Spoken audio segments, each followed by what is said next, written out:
What music? There is no terrible way to win. There is only winning. We won't be out long. Take your time. Track's all yours. You ready? The name on the middle of that steering wheel should tell you that I was born ready. Hit it. Attaboy. Let me drive.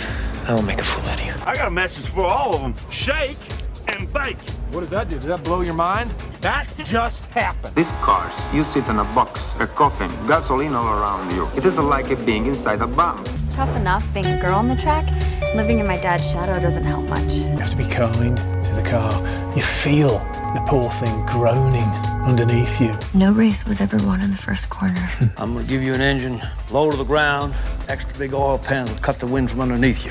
That'll give you 30 to 40 more horsepower. Every one of us has to find a reason to do this. You do it because you're driven. Brakes are warm.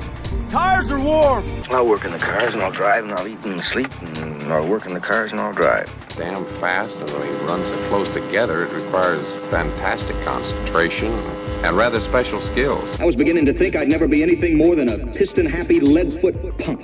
Then this starts to happen. If you're going to push a piece of machinery to the limit and expect it to hold together, you have to have some sense of where that limit is. Besides, the best drivers don't dwell on the future or the past. The best drivers focus only on the present. They could never have imagined it.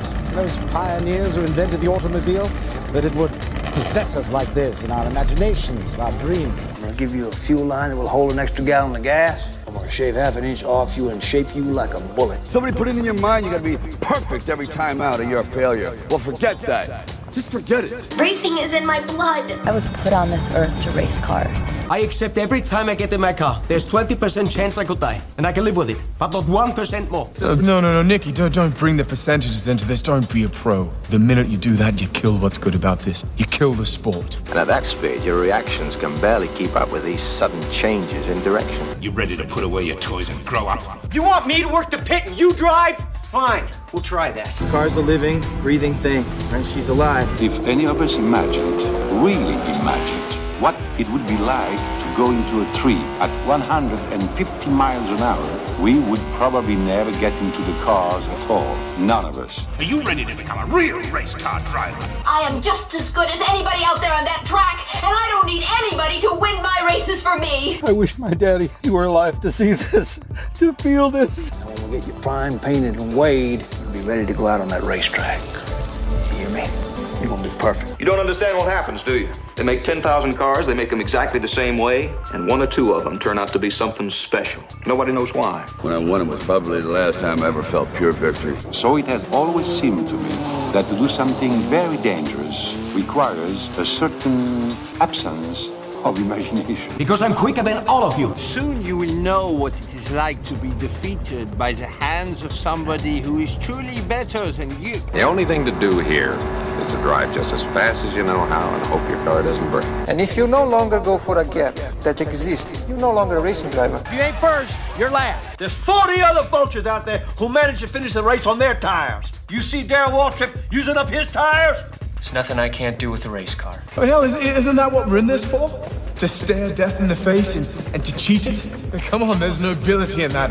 It's like being knights. Sometimes you could swear the whole thing's falling to bits. No pressure, nobody breathing down my back, just driving because I left it pure. On the other hand, I suppose potential problems are in the back of your mind all the time. So in many ways, I feel responsible for what happened. And You were, but trust me, watching you win those races while I was fighting for my life, you were equally responsible for getting me back in the car.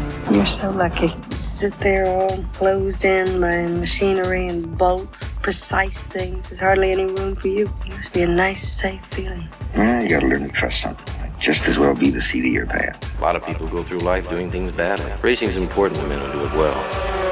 When you're racing, it's life. Anything that happens before or after, it's just waiting. Well, we can drive. We can drive beyond the limits of the tires, the engine, the car, anything else. Look out there is the perfect lap. No mistakes, every gear change, every corner, perfect. You see it. I just hope when you do, that I'm there to see it. Ask any racer, any real racer. It don't matter if you win by an inch or a mile. Winning's winning. But it isn't just business, is it? what we do. It's passion, love, which is why we are prepared to risk our lives for it. Racing. That's the name of the game, isn't it? Win or lose, put up or shut up. Why does everybody keep telling me what my problem is? That you get so emotional. You would never, ever say that to a guy. If you don't leave your feelings off the track, you're never going to get what you want. I'm a race driver, and I can win it on my own. Please let me race. Fine. Then let's race.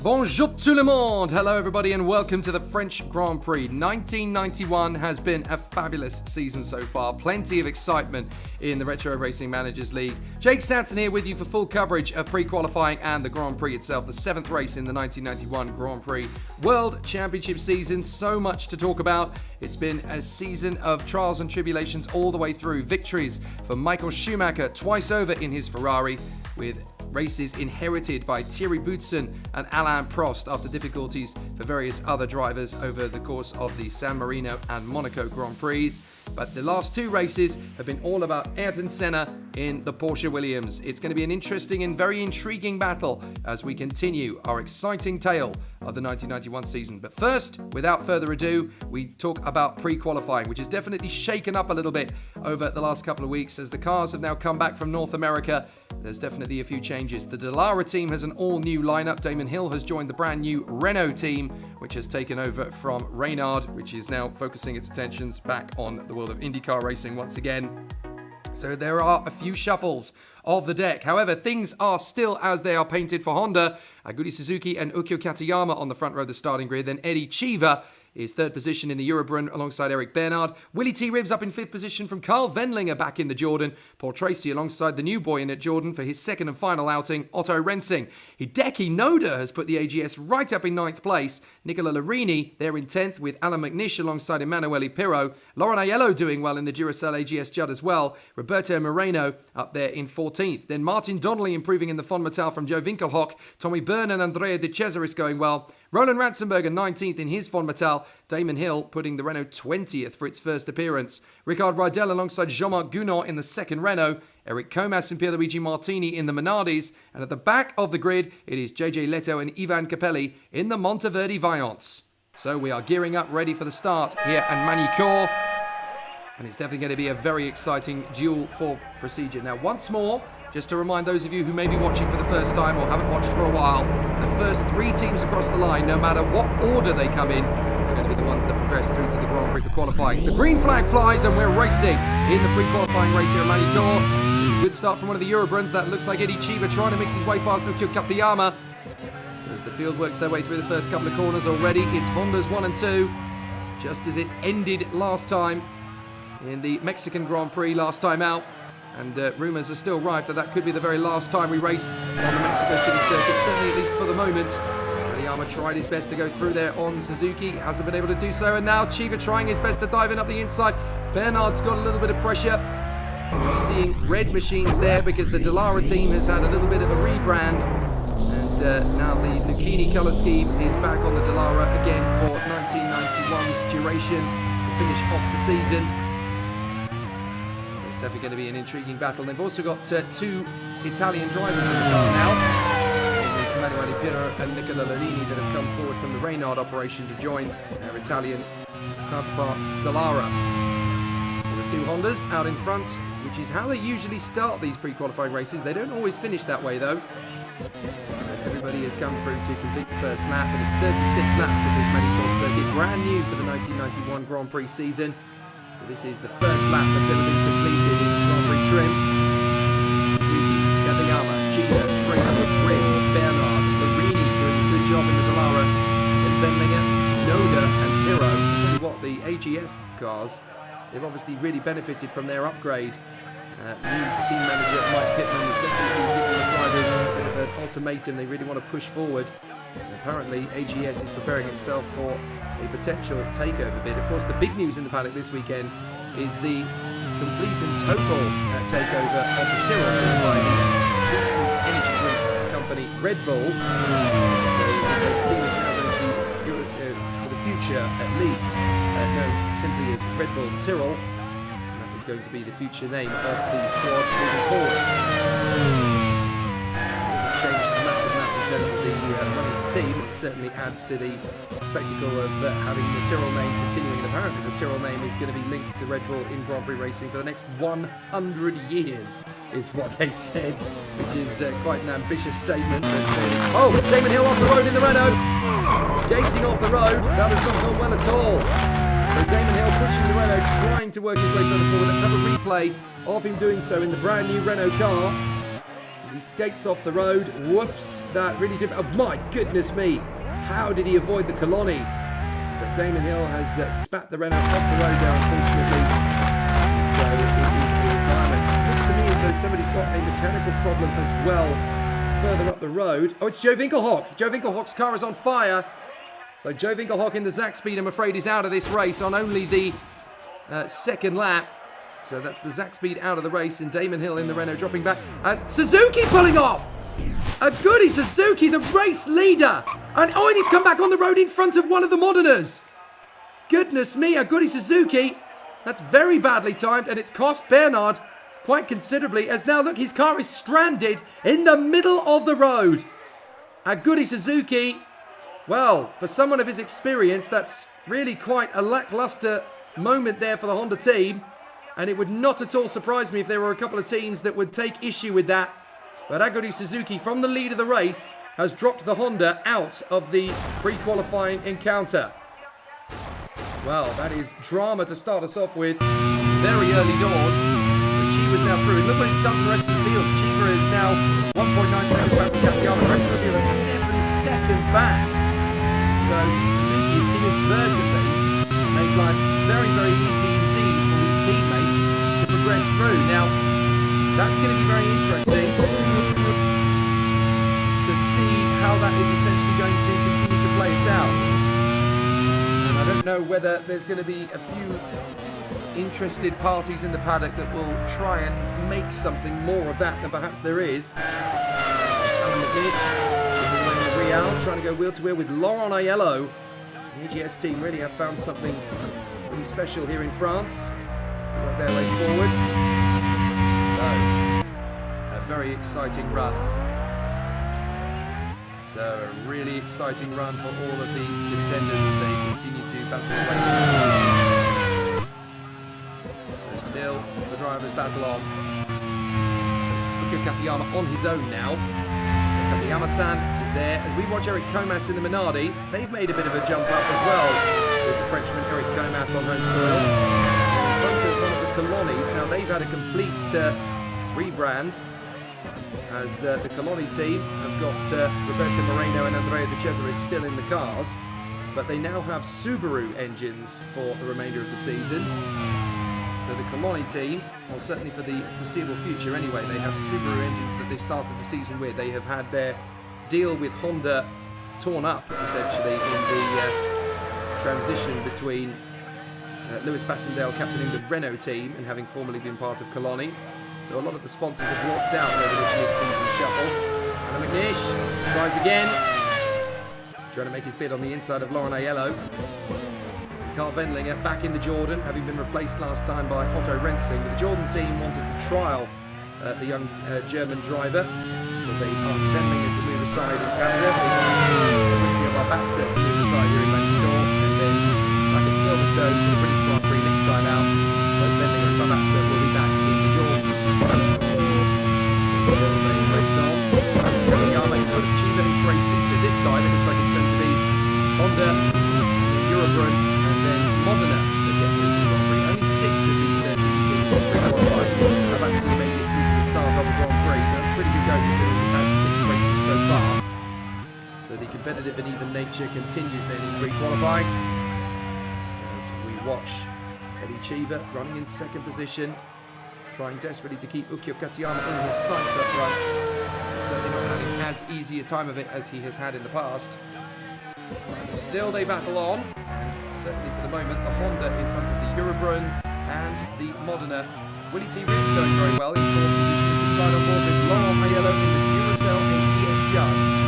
Good to see this car towards the top 10, bookending the field. Oh, that's Damon Hill's Renault. Well, that's all gone very badly wrong. I think he's gone off there with an engine failure. And I'm afraid Damon Hill's Renault is now out of the race. Having already had a big moment, I would not at all be surprised if that off has damaged the car. And obviously the engine has now broiled itself. So they used to call these cars the yellow teapots, didn't they, back in the late 70s? Don't tell me we're back to that again. Certainly we know that the Renault has a very capable engine because it's powering the Ligier and the Lotus. But Renault stumped the establishment here by deciding they're going to come back into the sport as full-time entities. It's certainly going to be a very interesting end to the season for those suppliers that felt they had Renault exclusivity, particularly the Lotus team, felt they had a works deal. Coloni coming out of the final turn in the capable hands of Andrea De Cesaris and Roberto Moreno. Here is Paul Tracy being chased down by Willie T. Ribbs with his own teammate Eric Bernard in there behind him. And then we have Nicola Larini in Lara, at least we did, because now here comes Carl Wendlinger. And the Austrian is through. Wendlinger managed to get himself into sixth position there past Nicola Larini. The AGS and Hideki Noda not far away. That would be a bit of a coup. The AGS was able to find its way into the Grand Prix. As up the inside comes Ricard Rydell. Dives in on the inside of Pierluigi Martini in the Minardi.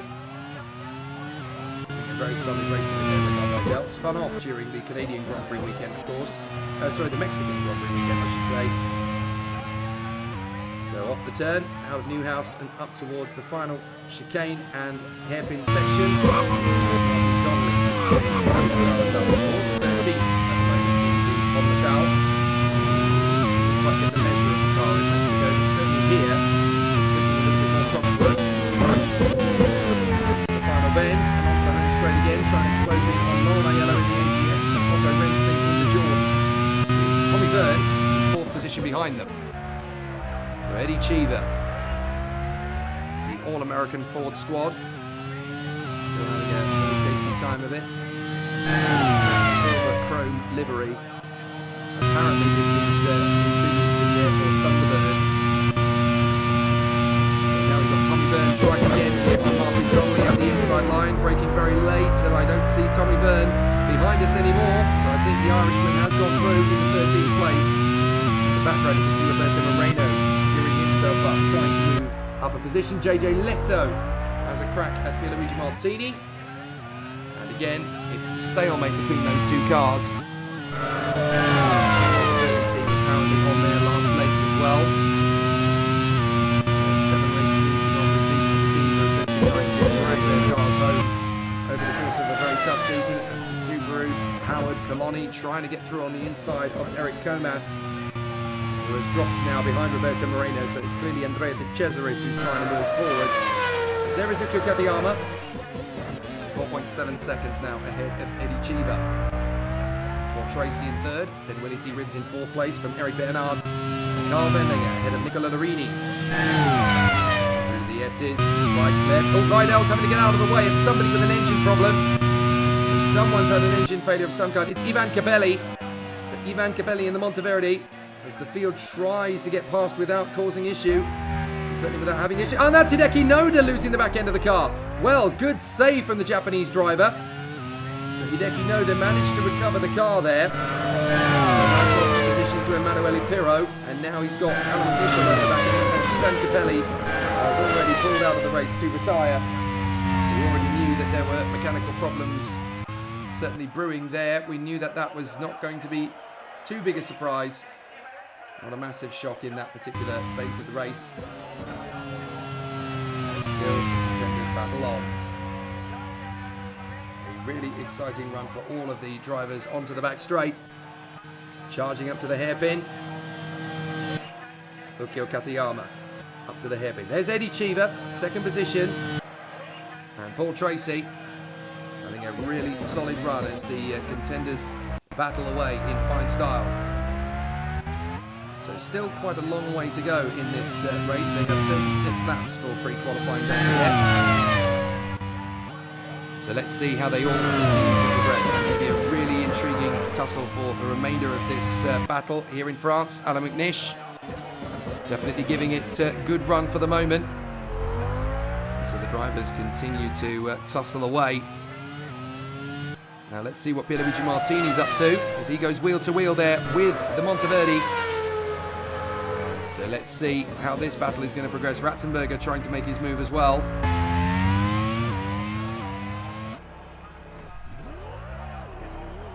So it's an interesting one. Who's that that's gone off there at the final corner? That's one of the Fonmetals.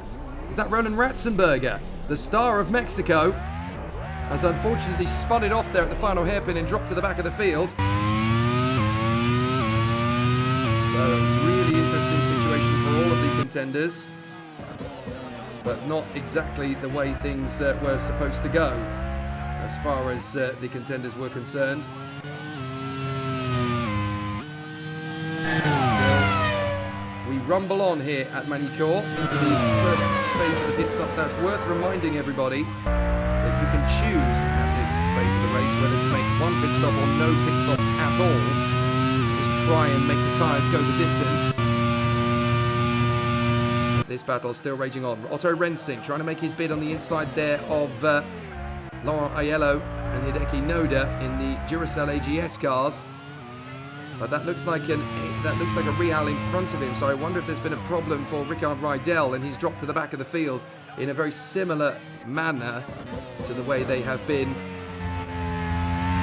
their previous situations. Well, there are questions currently sparked as to how the AGS cars are running well. They've been at the back all season. Of course, they've had upgrades since the previous round of the championship. They didn't work in Mexico. They didn't really get the best run of the draw, but they've managed to work quite well here in Magny-Cours, and apparently they're going to continue to work quite well through the course of the season.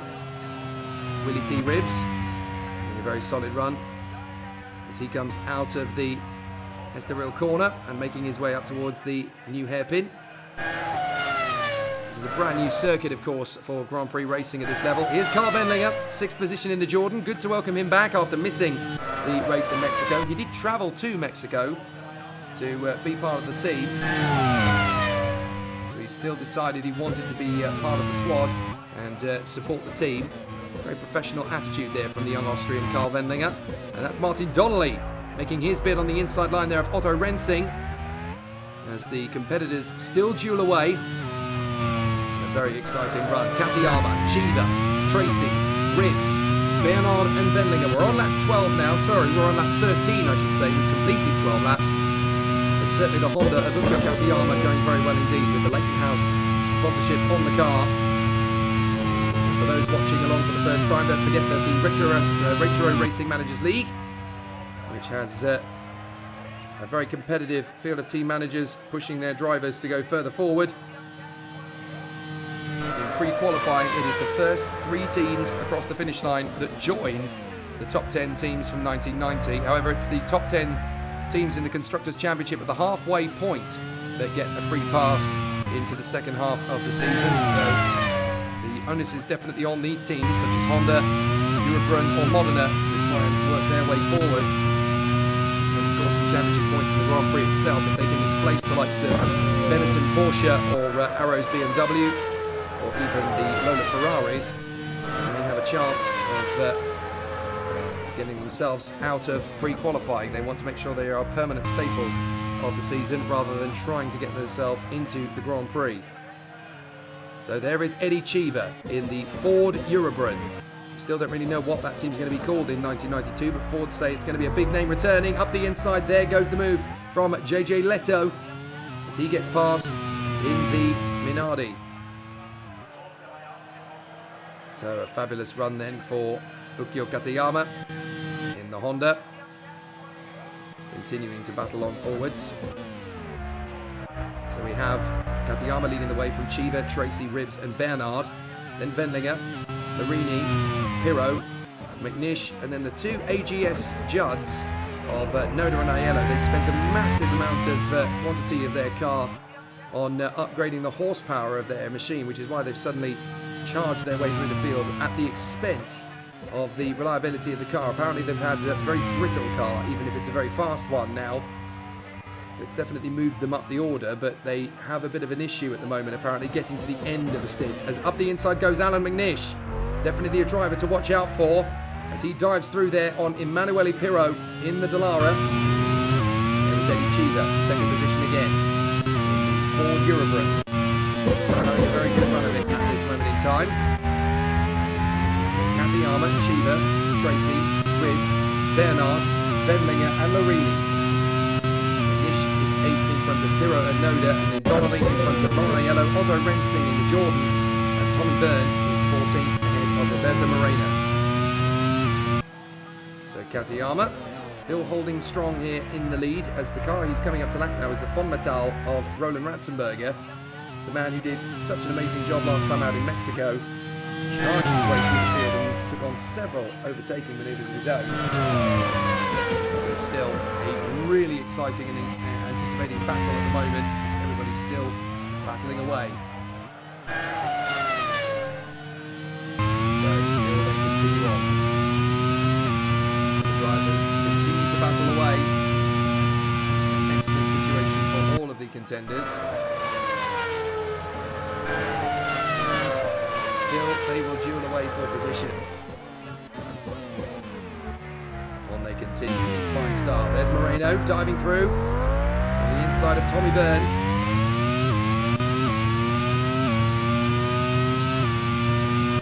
Really interesting, intriguing situation for all of the contenders. There is Paul Tracy, the Canadian, still doing a very good job there in the Modena Lamborghini. Now Lamborghini, oh hang on, in the background, we've got an issue for Willie T. Ribbs. So Willie T. Ribbs having a big problem. Oh dear, engine failure in the Ford Eurobron then.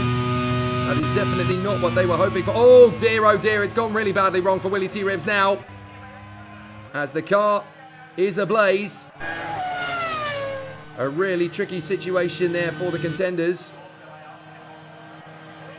So a really tough situation there between the contenders. But I'm afraid for Willie T. Ribbs, why is he still driving around? Surely he can look in his rearview mirror and see that the car is on fire. And still they continue to battle away. But I'm afraid Willie T. Ribbs is not going to be joining them for much longer. Down to the hairpin and pulling off. Oh, well, the fortunate thing is actually there is that he's pulled off quite close to a marshal post, so the marshals should be able to get that fire up very quickly. And indeed, they jump over the wall, the fire is out very quickly. Willie T. Ribbs is already out of the car, and that race is over. So, one Ford Eurobron down to match the fact that we've lost one of the Hondas as well. And Lauren Aiello in trouble. What did we say? What did we say earlier? The AGS Judd, it's a lot quicker, but it's definitely not as reliable as it once was. They put a lot of money into trying to get the car to move further forward up the grid. It's done that, but unfortunately it's not finishing races quite the way it was. Clearly the upgrades did not really come into effect for this team until France. Must have been something to do with the way they were applied in Canada and Mexico. So very unfortunate there for the retirement of Laurent Aiello.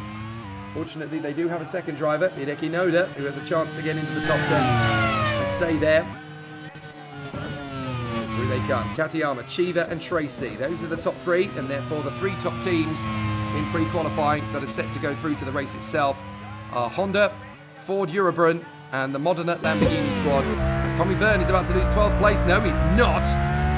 Wow, very interesting. As Tommy Byrne shakes off the attentions of Roberto Moreno. So let's see how it continues to play out. But there is Ilko Katayama. Now, what's the fuel levels doing? So Katayama is going to pit in. Let's see what Eddie Cheever is going to do. Let's look at the fuel levels here. Are they going to go long with the Ford Eurobron? Is he going to make a pit stop? No, he's going to, yes, he is making a pit stop. So is Paul Tracy. Bernard is not. So Bernard is going long. So is Wendlinger. McNish is going to make a pit stop. I saw the reading coming to pits. Well, Rensing and Noda are both going long. Tommy Byrne up to 11th place. And that's Martin Donnelly. Gearbox failure in the Fonmetal. So Martin Donnelly, unfortunate once again that he just cannot bring this car home. And the Fonmetal team really struggling to get a handle on this car. Obviously, they bought the assets of the Osella team to strengthen the resources for this year, but unfortunately, they just haven't been able to put a particularly strong car together in 1991. As Katayama leads Chiva, Tracy, Bernard, Wendlinger, and Larini in front of McNish, Pirro, Noda, and Rensing. Still an incredibly strong battle out there, but Paul Tracy, the Canadian driver in the Modena Lamborghini, having a really solid run of it at the moment, and this will be enough to keep himself into the mix. It's the 3 top teams that go through to pre-qualifying, so even if a teammate has not managed to finish the race, there's still a chance to qualify. Teamwork, and this all comes down to looking after the car. Got to be really, really careful for all of these things. So many different things at play here, so many different things at stake. So everybody obviously trying to put in as much as they possibly can. And they're hoping to see a little bit more from these contenders, continuing to move forward. So still they duel away for position through the hairpin. Ukyo Katayama leads the way, Eddie Cheever in second, this man Paul Tracy in third. Don't tell me Ratzenberger's pulling off as well, he's got a puncture. So Ratzenberger coming into the pits then with a puncture. Very unfortunate indeed for the Austrian.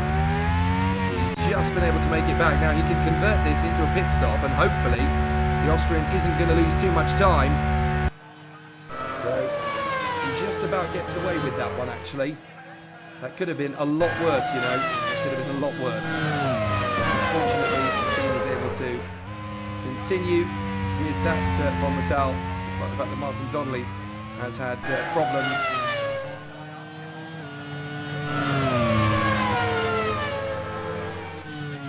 So it's going to be a very interesting situation as they continue to duel away. Still, the contenders battle on.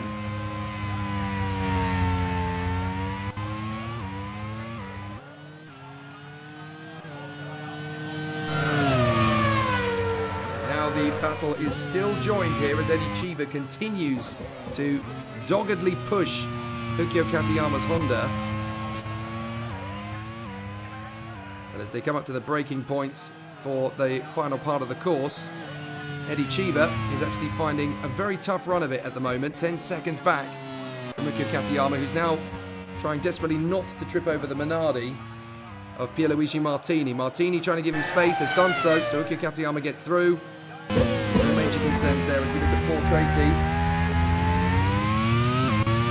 Still more battles to duel. Ricard Rydell in the Real, having a very solid race of it as the Real car continues. It's not going to be easy to judge who's going to get through in the top 3 because we've still got the pit stop phase to really change the face of this race to a certain extent. Just saw a glimpse of the new Renault car. Jean-Marc Dunor at the wheel of that one. Damon Hill is in the sister car. There's still more lanes to do. An awful lot of great racing still to come. But Katayama, Cheever and Tracy look like they're going to put the Honda, Ford Eurobrun and Modena Lamborghini teams into the Grand Prix qualifying session. And then the top 3 teams progress to join the top 10 teams in the Grand Prix qualifying. So Eddie Cheever, second place still. They had a lot of problems in Canada and in Mexico as well, but here in France, despite the retirement of Willie T. Ribbs, the car has overall looked a little bit stronger. The Jordan of Otto Rensing has got himself into the top 10. This is going to be his second and final outing of the Grand Prix season. Certainly for the time being at least, Jordan wanted to assess their young German, to see how he fared alongside Fabrizio Barbazza and Carl Wendlinger. I think they're trying to figure out where the best chemistry seems to lie to drive these cars forward. Otto Rensing, of course, was able to go into the top 5 last time out consistently. So who is the next target for Ukyo Katayama to lap? It looks like a Monteverdi in front of him, but I could be mistaken. As they come off the turn. That might actually be a Real. That might be Ricard Rydell in front, you know. So Ricard Rydell in the Real. About to be caught here quite quickly by Katayama. It is the Monteverdi, in fact. Monteverdi on the home straight. Look at the speed difference as JJ Leto moves aside, lets him go. But there's a big difference, a big disparity in speed between the two cars. There is Carl Wendlinger in the Jordan. Still having a very solid race of it in P5. Trying to close up on Eric Bernard in front. But Bernard is already pulled to about 8 seconds clear, which is a big margin actually. So still they run very close indeed. But it's definitely going to be an interesting challenge for all of the contenders here. Racing still going strong. There's going to be an interesting battle developing now between the Minardi of Eric Comas and the Real of Ricard Rydell. So still they duel away for position. Definitely looking pretty interesting at the moment. Still they continue to battle around the course. Let's see how it continues to progress. There's still a lot of exciting battles and a lot of duels coming their way.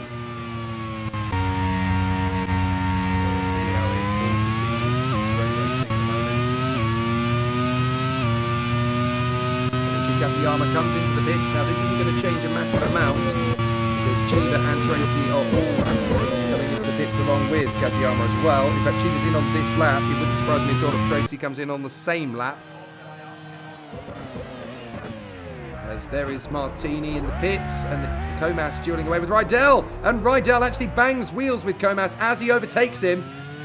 So Eric Comas will not be happy with that. Tracy comes into the pits. Eric Comas is going to feel rather punted aside there in his overtaking move with Ricard Rydell. It's going to be tough to know how that one is going to be discussed a little later. But certainly Ukyo Katayama has rejoined in the lead of the race. Such has been the pace of the Honda so far. Bernard in second place, but he's going long on the strategy.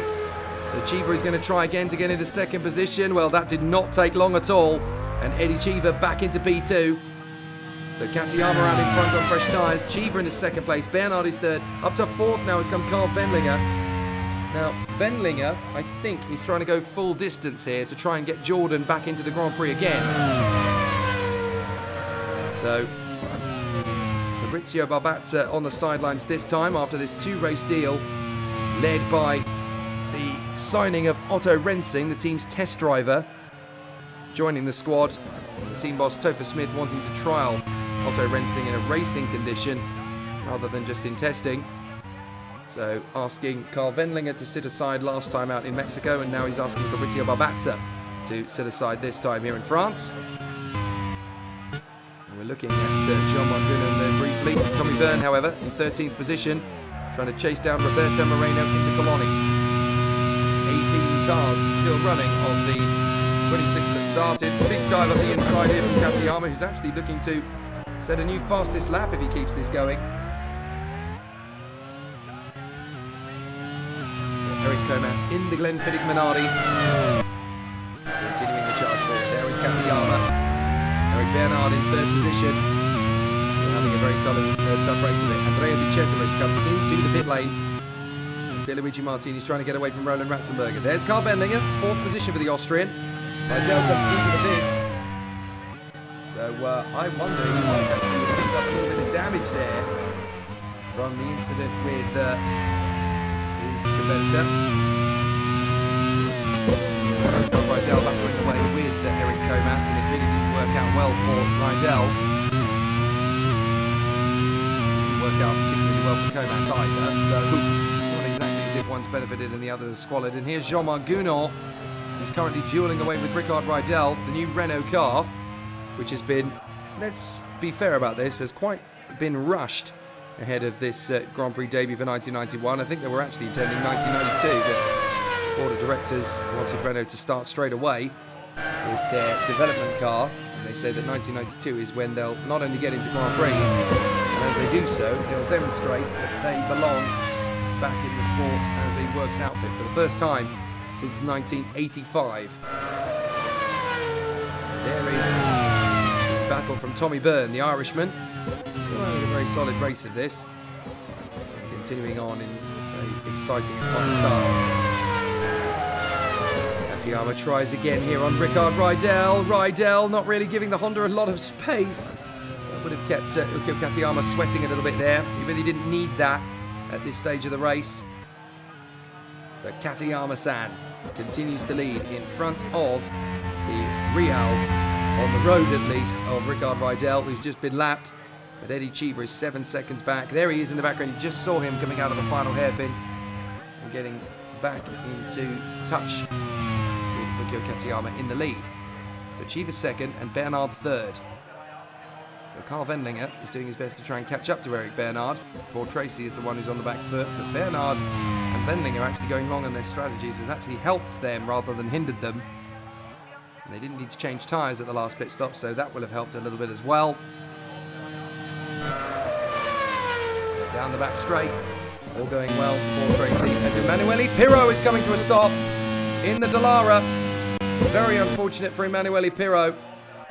So Pirro is going to pull the car off, I do believe, as round the outside of him goes Otto Rensing to get into 7th position behind Hideki Noda, who has definitely kept it going. Oh dear, it's the right rear that's gone on the Dallara. There's an electronic sensor in the LED of the steering wheel that tells the driver what is going on in the car at any one point. Trigger motion sensors on each collaborative part. There's the yellow flag, Roberto Moreno, 10th position. Still continuing relatively consistent that time. Katayama was going very strong. Continues to make steady progress as well.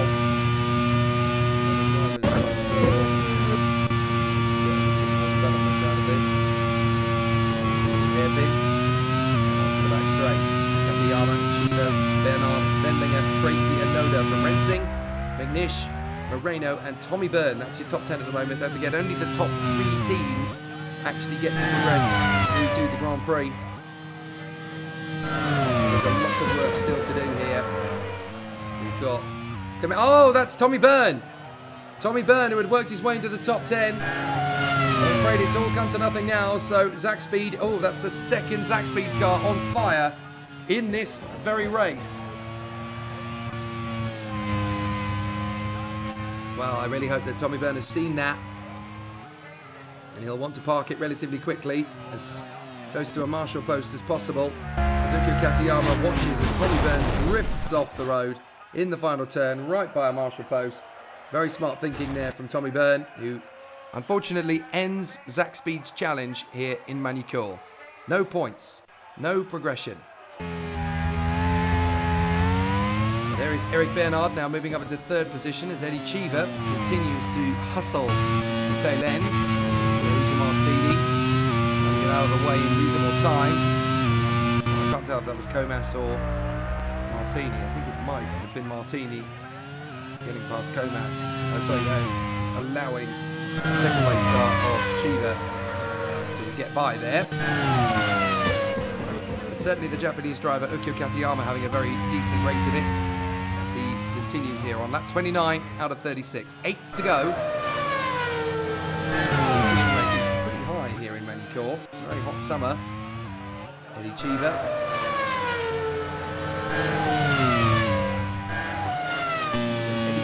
Running in behind Renault and Jean-Marc Gounon to put a lap on it.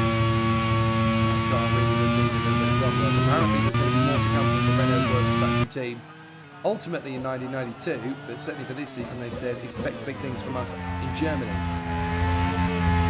So we'll give the Renault team the benefit of the doubt for the time being. Running in those same racing colours made famous by the team in 1985, I think the last time the Lotus team ran in this livery. Down the back straight. This is Coloni versus Leighton House. De Cesaris, who is currently in 10th position, looking to work his way forward and make up as much progress as physically possible. There's Eddie Cheever locking up in 2nd position. He's dealt with the Renault of Jean-Marc Gounon. So it's all worked out very well.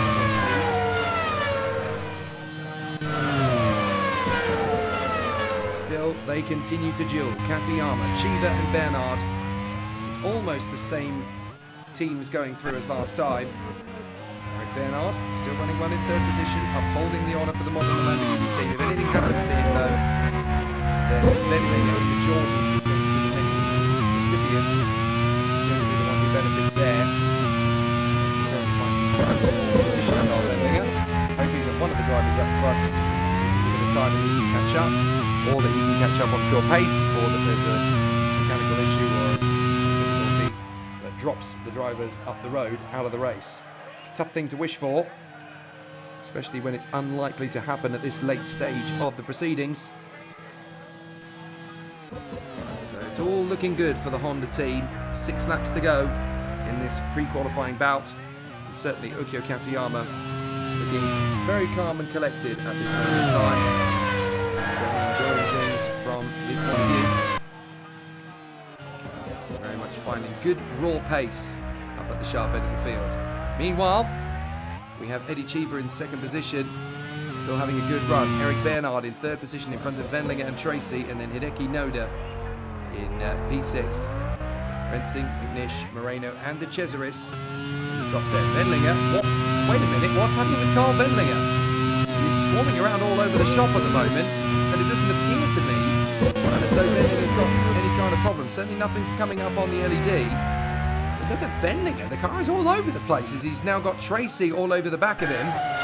Tracy trying to come through, and Wendlinger is swarming around all over the place.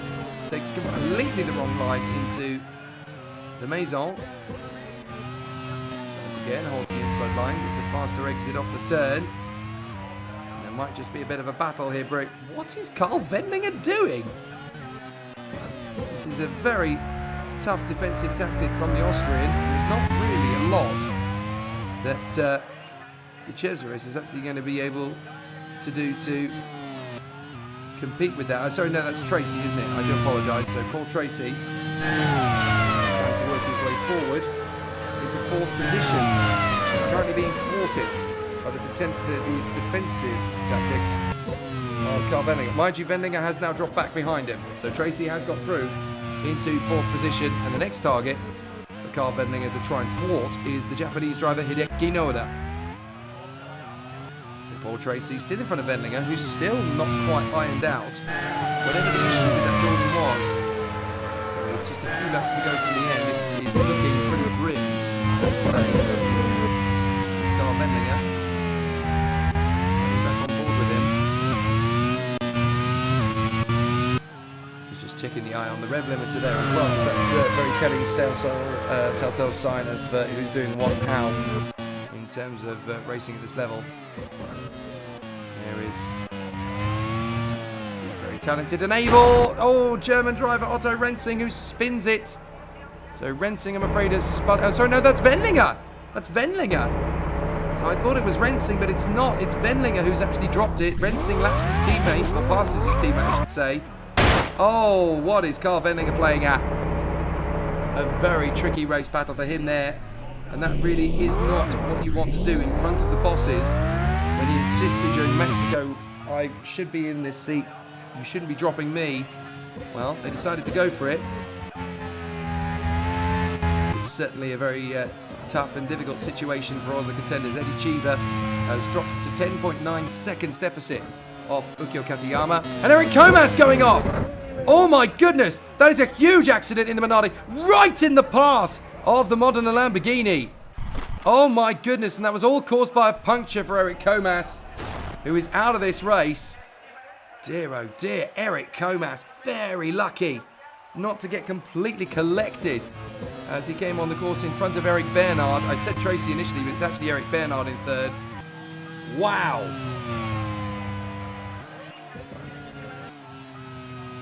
But I'm delighted to tell you that despite the incident there, I tell you that Eric Comas is out of the car. So thank goodness he has actually been able to get out of that with only minor aches and pains at most. Certainly, we're keeping it together as long as we possibly can in the progression of who goes through and who is annihilated. So currently so far it's Honda in front of Ford Eurobrun, and then it's this car, the Modena Lamborghini, driven beautifully in the hands of Eric Bernard and Paul Tracy. The best of the rest, would you believe, is actually Hideki Noda. So Noda, so AGS, one of those miracle races where they pushed so hard, and then when they're expecting mechanical problems and they don't come in, you wonder why you didn't try harder for first. So Eddie Cheever still having a very solid run out in position, and we're only on the penultimate lap now of this pre-qualifying race. Roberto Moreno trying to get out of the way of Katayama-san, which he has now done. So Ukyo Katayama comes through, and that's very much job done from their perspective. So down into the S's. Eric Bernard in third position. Still some terrific runs around this course. There's so much history, completely intertwined, waves in the strength of adversity. Still the drivers racing through as if they belong and they deserve it. Always very exciting when that kind of thing happens. Ukyo Katayama still leads as Katayama begins the final lap of this pre-qualifying race to assess which three teams are the ones that are going to go through to become the winner, essentially. So on to the main straight and flicking through turn one. Eddie Cheever still trying to keep up and keep tabs on Ukyo Katayama. No chance, by the way, when the Japanese driver is in this mood. A lot of people eyeing him up for a potential signing in 1991.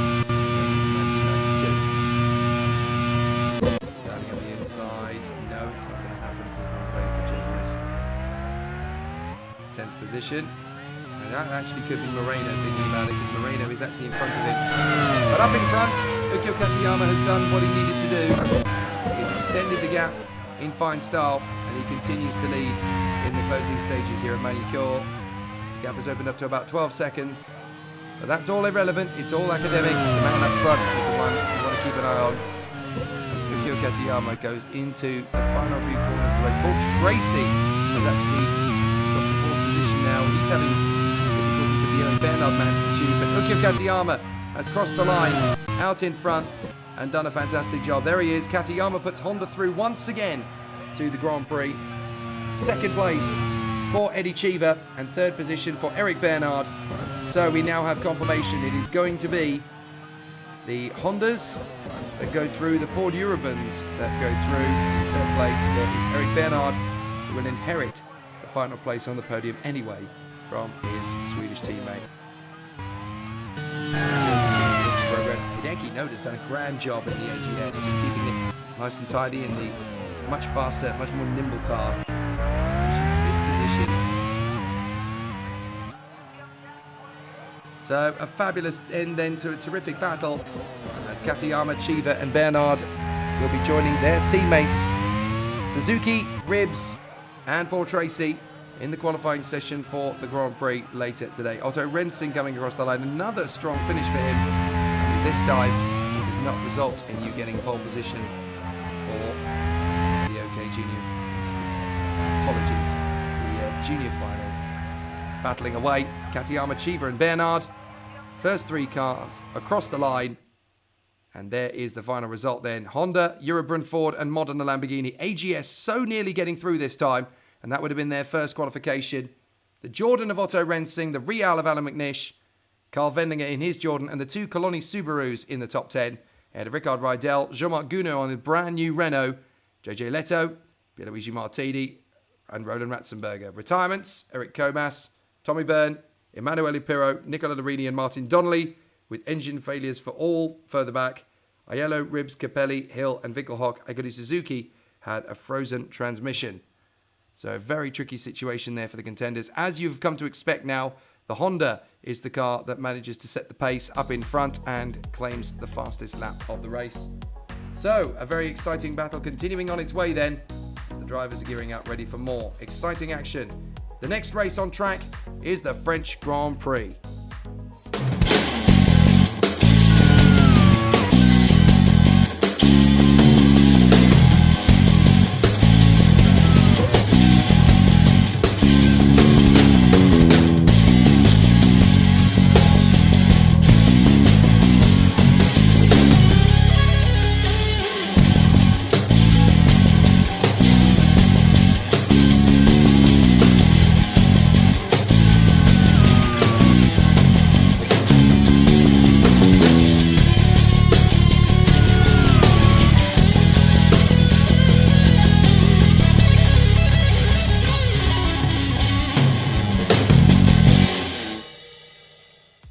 drivers have absolutely come looking for a big challenge here at the very nearly halfway point of the season here at Magny-Cours. The French Grand Prix is going to be a very interesting one. We know the identities of the three teams that go through, so let's work you through the grid. It's an all-Williams front row, and look at that. Senna half a second quicker than his teammate Boutsen. The Ferraris are on the second row of the grid, though. Michael Schumacher in front of Nigel Mansell. Michele Alboreto doing well in the Lotus ahead of Mika Häkkinen's Brabham. Prost in the sister car, and then Berger in the McLaren. They've really struggled for balance here. Warwick is 9th. Alesi is 10th in the brand new Red Bull Tyrrell. Alessandro Nannini and Rubens Barrichello in the second Tyrrell going well. Riccardo Patrese struggling this time alongside Aguri Suzuki, 14th on the grid in the Honda. Martin Brundle in the Benetton, much improved. Ukyo Katayama, Eddie Irvine and Nelson Piquet. Then Heinz-Harald Frentzen and Mauricio Gugelmin just managing to scrape the top 20. That's how tough this 91 season is. Stefano Modena is alongside Mark Blundell. And then we have Eddie Cheever beside Eric Bernard.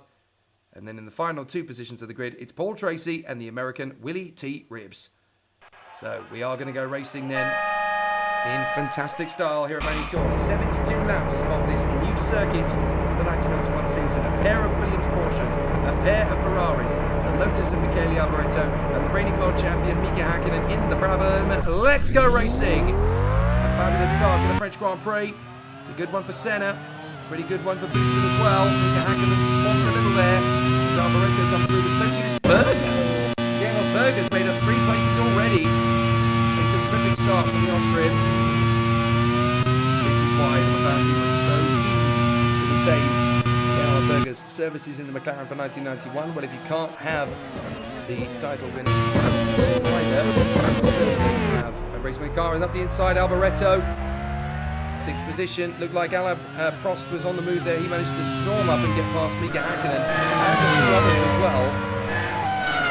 Definitely an intriguing battle as the drivers continue. Through the S's on this opening lap of the French Grand Prix 1991. And the two Brabhams are dueling. Prost and Häkkinen. There's no team orders at that squad. Very much about the win or bust mentality these days as Mika Häkkinen tries to get through on Alain Prost, his teammate. And is shown the rear view diffuser very quickly and very suddenly. So at the end of the first lap, Ayrton Senna leads the way here from Mansell, who has managed to get past Thierry Boutsen now. So Mansell has got himself into second position ahead of Boutsen, Schumacher, Berger, Alboreto, Prost, Häkkinen, Alesi and Nannini. That's the top 10 for the moment. Still plenty of work to do. It's going to be a really intriguing race this, as Alboreto now makes his bid on the inside of the McLaren. Can't get through. Not for the want of trying. That car further up the field. Now he's done it. Alboreto into the hairpin. He's going to get through. In fine fashion there. Resistance. No problem.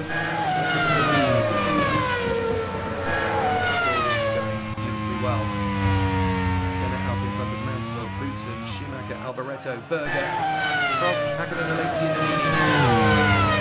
Let's continue to put on a bit of a spectacle here, a bit of a show for us all. Still continue to watch this great battle as there's another Ferrari going to now. Schumacher, the German talent in the other Williams. I wonder if they're splitting the strategies of Williams to make Ayrton Senna's perhaps a little bit more aggressive. Jerry Boutsen's perhaps the guys.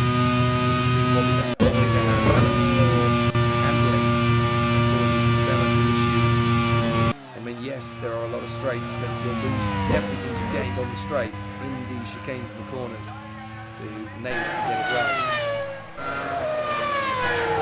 Next line they come again, and still the Brabhams are dueling for position. Mika Häkkinen and Alain Prost not winning each other any favours at all with the pit wall. Häkkinen finally retaliates and gets through on Jean Alesi. Here is Michael Schumacher, French Grand Prix. A lot of great talent rising to the fore. Senna, Mansell and Schumacher in the top 3 at the moment. Brazil, Great Britain and Germany. In the 4th position, we've got Michele Alboreto and Italy, the Austrian talent of Gerhard Berger, all the way down to Prost, the German talent. This moment in time.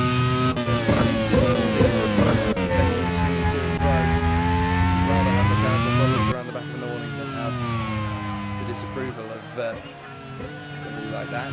There is Mansell, still running a very fine second place. Definitely keeping the pace a little bit better this time compared to what we saw from the opponents dropping Senna off the radar. Mind you, this is only lap 4 of the French Grand Prix. There's still a long, long way to go. But certainly for Williams versus Ferrari fans, they are all in the top 4.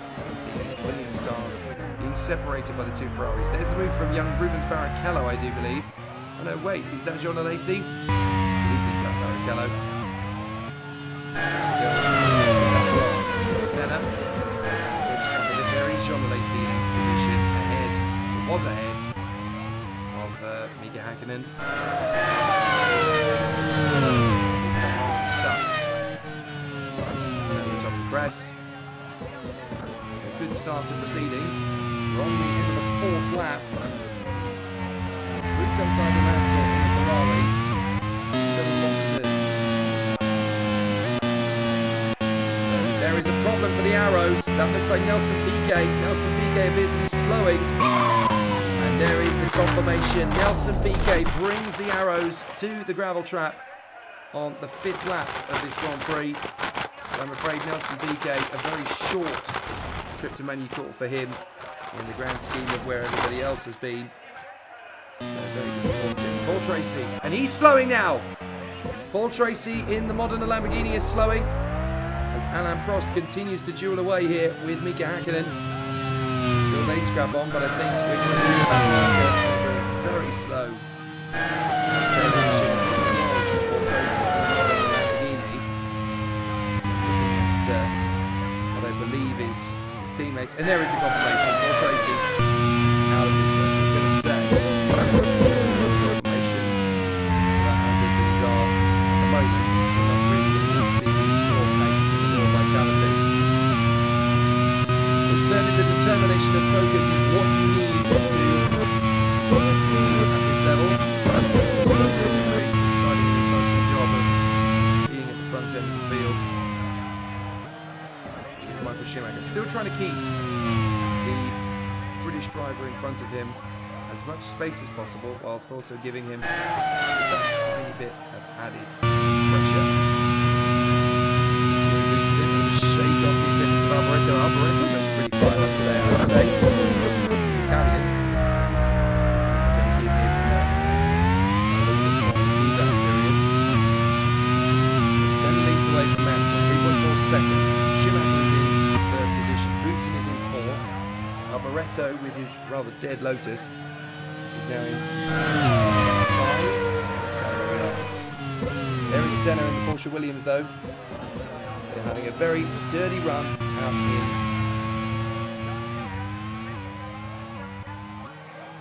I apologise. I was looking at Ayrton Senna there at exactly the wrong moment. I lost my train of thought on what I was doing before. However, Ayrton Senna cruising again to the victory. He certainly seems to have the best combination of car and driver there.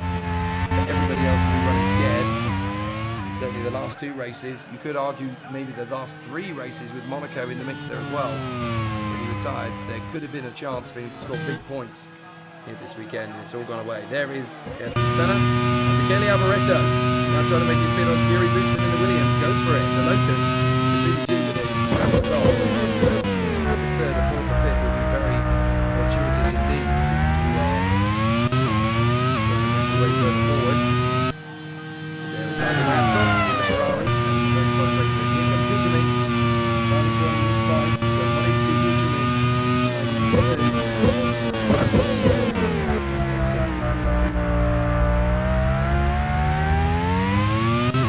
Still, long way in this race. 72 laps of competition as Ayrton Senna leads the way in the Porsche Williams, trying to extend that gap a little bit somewhat. Enjoy his championship advantage over the very considerable number of racers around the course. Amazing to think, isn't it? You've got a grand total of the 10 teams that automatically make it through.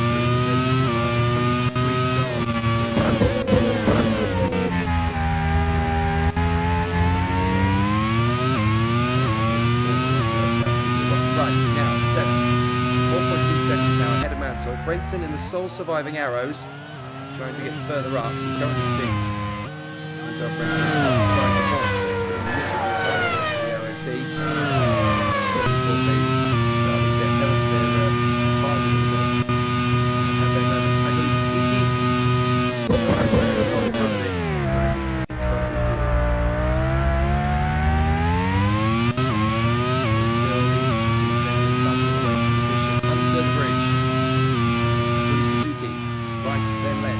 Schumacher in the Ferrari, and again he's keeping very close actually to Nigel Mansell. He's not really let the British driver get away at any one point. These cars really are exceptional to the people that the lineage team that are the designers, that are working teams. Schumacher's now going to try and challenge his teammate Nigel Mansell second.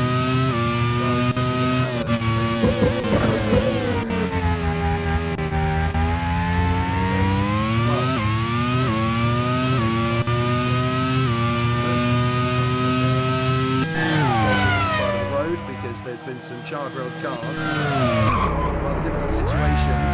Hakkinen is going to be shooting with an hairpin there.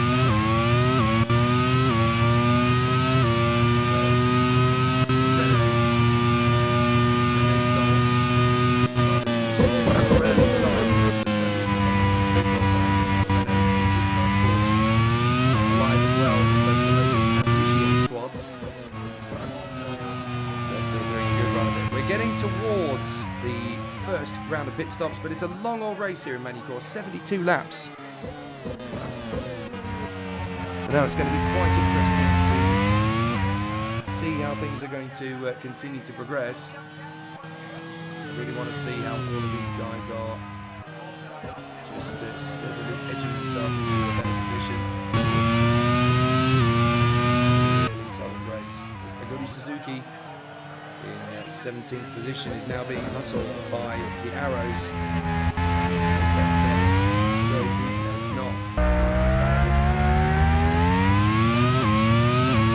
Mansell, second position. Still running out of options in terms of a fight for the championship title by his own admission. As Martin Brundle is closing up on this man. Barrichello. You have to say it's exciting collaboration with some top talents. It's a really interesting program. Yes, it's the final stage.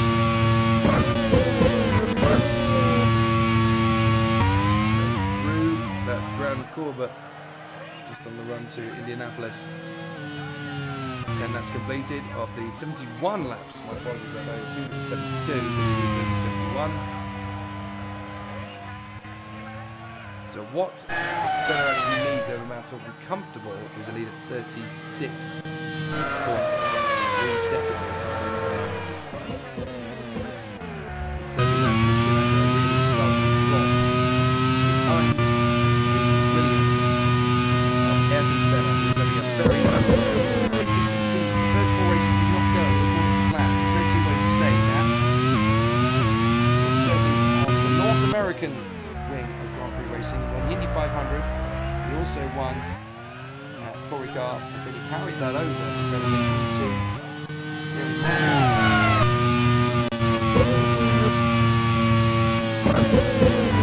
some terrific battles to come here at Magny-Cours. But Senna is leading the way from Mansell and Schumacher, then Alvarez, then Wilson, and then Guillermo going in the front of all. And then 7 to Hakkinen, and then Prost, Alesi, and December and Magny. The crowd is still hanging on to the final point for the time being. There's definitely a lot of tough competition to try and make it through at this point in proceedings. Senna leads this man. There's the gap. We just saw Ayrton Senna working his way through the hairpin there, so you can do the math. Either out loud or in quiet. There's Nigel Mansell. 10 seconds back from the leader.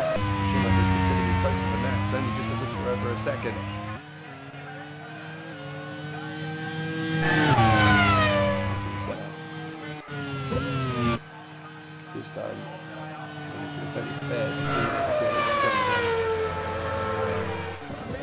interesting and intriguing research background into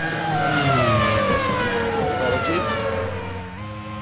There's no change in the top 5 as we watch the Ligier going for guns blazing.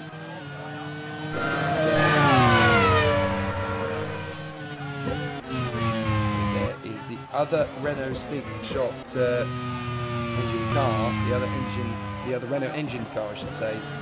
You know the Ligier has one, but you also know, of course, that it's already been occupied, that secondary house. How about this? Manson and Schumacher trading each other sector times at the moment. As Heinz Frentzen slants all over the back of the Armor. That is Suzuki, which will complete that. Mind you, use the car. Heinz Frentzen. Really Barrichello overshoots the hairpin. It's enough to let Warwick go through. Still waiting to see what impact this young teenage charge from Brazil is going to have long term. Certainly in these 2 races. Excellent display. And still, the race continues on. Across the line once again to complete the 13th lap of the race from Manson and Schumacher. All 3 of them are within 10 minutes in the car behind each other, essentially. So onto the back straight and still going strong. That is the Ferrari of Nigel Mansell, and his teammate Michael Schumacher has essentially just been shadowing his every move. He's not really been able to much headway there. Just continuing to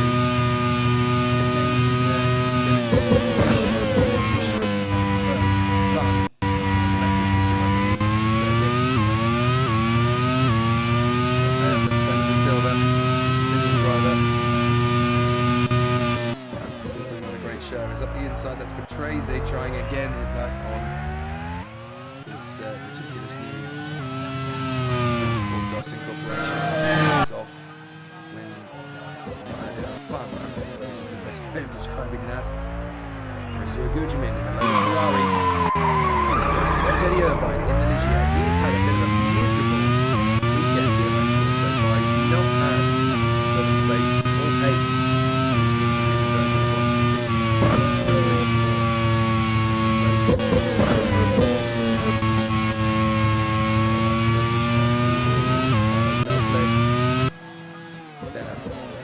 Still going strong, I say.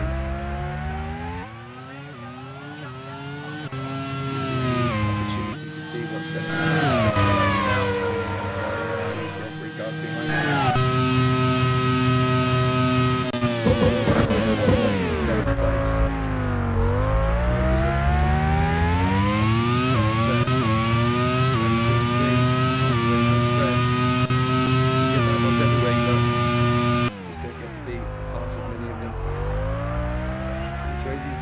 Position, good run from the Italian.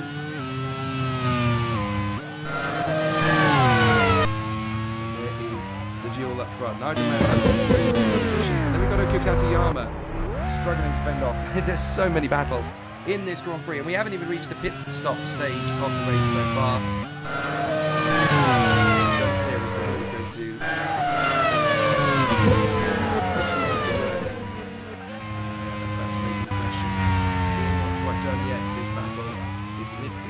because I noticed that both the Benettons have actually started to make a bit of progress, and that's Senna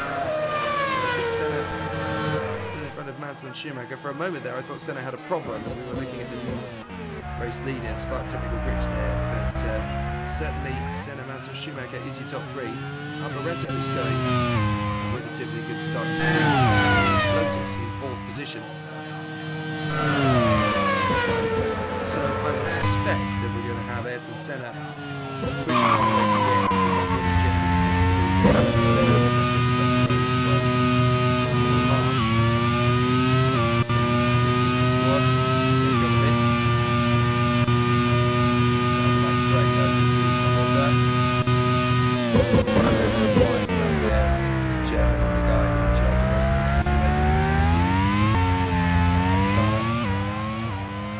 Nigel Mansell over the line, continuing to make new friends. Third position with Michael Schumacher's Ferrari. Opportunities will continue to come for these drivers as they find more speed around the course, but we're getting closer and closer to that first pit stop. Now there are going to be some teams that will try and get all the way to third position if they can. I think a lot of the smart money appears to be on the crews that will pace themselves a little bit.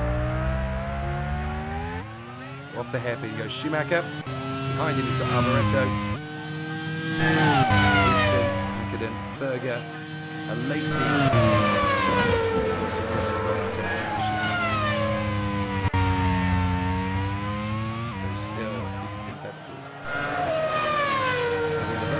Race of it so far. So it's a new circuit. They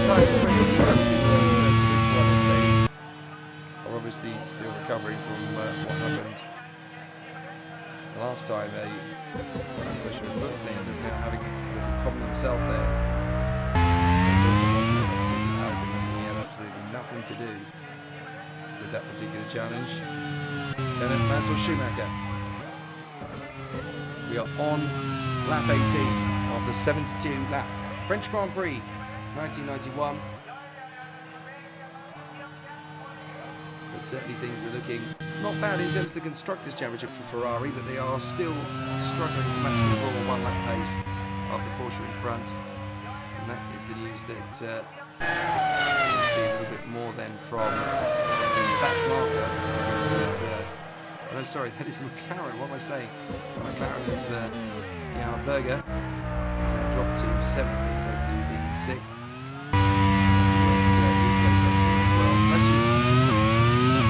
Pushing into these things, pushing very hard. Riccardo Patrese diving through on the inside. Is that the position on Brundle? Yes, it is, and he's got there. So Martin Brundle and Benetton. It's definitely a tiny bit quicker than last time out. Clearly, hasn't really done the team many favours. Mark Blundell in the Benetton, trying to win this drag race between he and a Lola driver, and it is in fact Mark Blundell that comes out on top. Ghostly because he wasn't prepared to look at the scenery for the 100th time. As Ayrton Senna went into 19 there. I had a feeling he was going a little bit slowly, but maybe that's just me, my eyes playing tricks on me.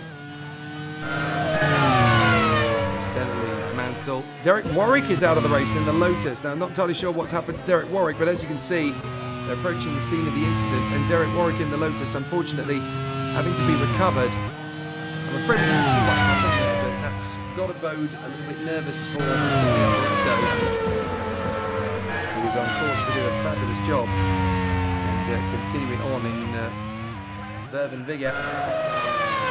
Still the contenders. Senna easy leader, Mansell in second, then Schumacher, Alboreto, Boutsen and Hakkinen, and then it's Berger, Prost, Lacey, and then we have Alessandro Nannini in 10th position. There is Ayrton Senna going through turn 1. Blundell gets a move on first the Lola Ferrari, and then starts already to set up the journey on the arrows as Mansell comes into the pit. So he's the first of the big ones, as Mika Hakkinen has got a gearbox problem. He somehow manages to bring the car into the pits in time as Michele Alboreto pits on the same lap as Mansell. So I tell you what, Mika Hakkinen, very lucky indeed. He's managed to semi-reboot the car, if you like. As Thierry Boutsen continues on his way. So Mansell is out of the pits, having already done it. Alboreto is in the pit lane for pretty much exactly the same reason, actually. It won't be kept. Down the straight, we have Thierry Boutsen in the Porsche Williams, third position.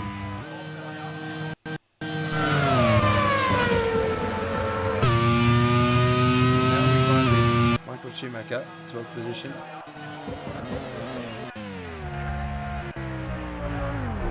So now we've got Eric Bernard into the pits from 25th position. There is the Lotus and Michele Alboreto. Now where has Alboreto rejoined? 13th. They're currently about 44.5 seconds off the pace of pole position, so it could definitely do with finding that in amongst themselves. I like to look at some of the things that these drivers say to me.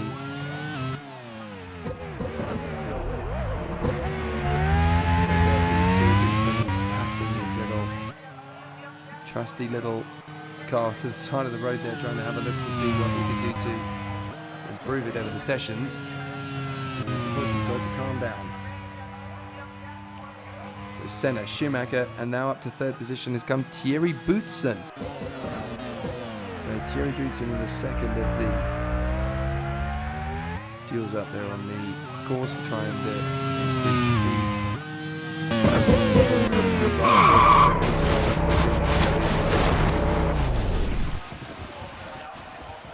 And that is a big problem coming to a stop there from Mauricio Gugelmin. The Lola is going to join the retirements list. Very unfortunate indeed for the Brazilian. More mechanical maladies creeping in here at Magny-Cours.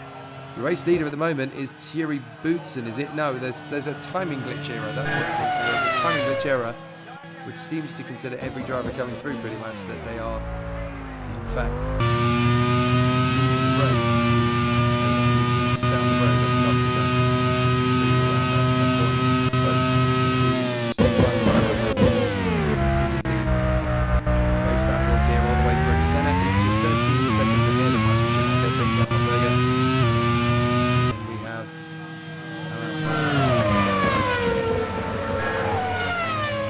trying to work their way through two Frenchmen. So at the moment, Schumacher, Berger down in fourth place now behind Rogan. Behind Thierry Boutsen. It was the other way around. Thierry Boutsen was in fourth position. He was the one taking the run again. Schumacher was still pushing on right, second position. Mansell, having made his pit stop, has now dropped down to ninth position. It's quite an early stop for Mansell. I think he knows something about that we didn't first think about. There is the Williams. As into the pits comes Michael Schumacher. So Michael Schumacher into the pits from P2. Now that's going to shake things up a little bit. He needs to make sure he gets out onto the circuit again behind his teammate Thierry Boutsen. So Senna and Boutsen close together as Jean Alesi go to the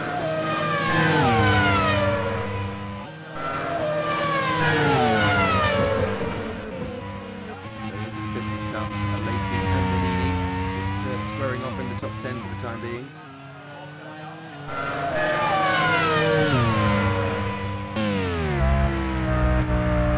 There is Gerhard Berger, third position in McLaren. Ahead of Prost, ahead of Barrichello, ahead of still wanting to challenge as Schumacher finds himself in seventh position. Looks like it could get quite interesting. Eric Bernard is slower on the Lamborghini, so that's two cars from the Monza squad.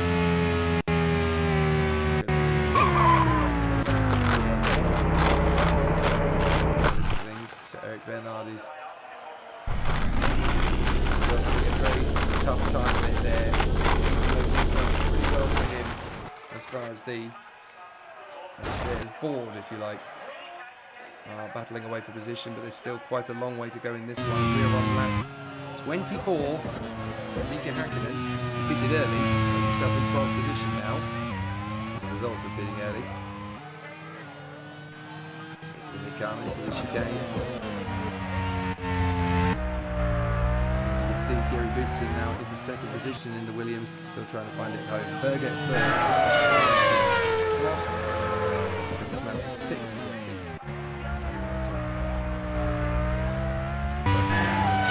There is Gerhard Berger in the McLaren.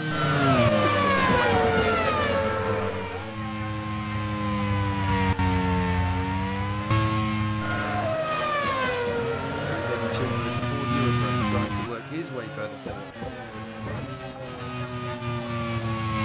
Some great battles everywhere you look, as it usually is the case. Rubens Barrichello in fifth position in the Red Bull Tyrrell. They've had a spin. Oh, and that's Modena. Modena going off the road, clean off the road there at the final turn, but he's got a car that is terminally done for racing anyway. So I'm afraid Stefano Modena will now join his teammates on the sideline.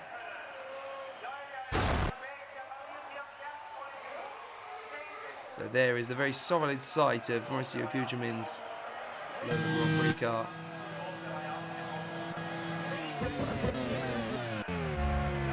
So through comes Ayrton Senna in front of his teammate Thierry Boutsen. Certainly a very straight shot against Boutsen. Being told essentially stay in position.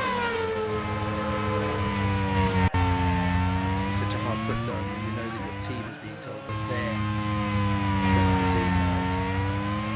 It essentially comes down to trying to figure out how you balance that out.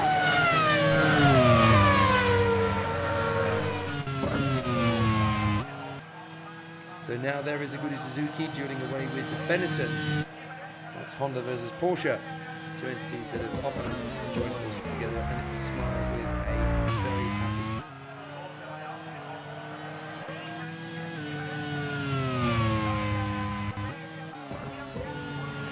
So there is your race leader. Oh, sorry, that is the second place car.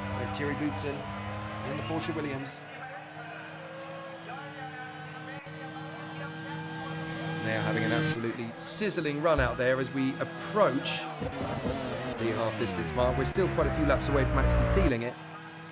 Rubens Barrichello in the Red Bull Tyrrell finds himself in third position for all of this. The two Ferraris, ironically, are known to be terrible.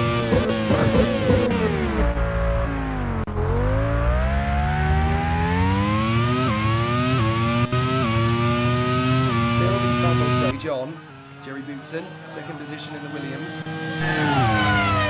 Still having a really solid race in there at the moment. And into the pits now comes Ayrton Senna. Ayrton Senna now coming into the pits then from the lead of the race. 27 laps completed then, and that's when they have chosen the Williams Porsche team to make his run.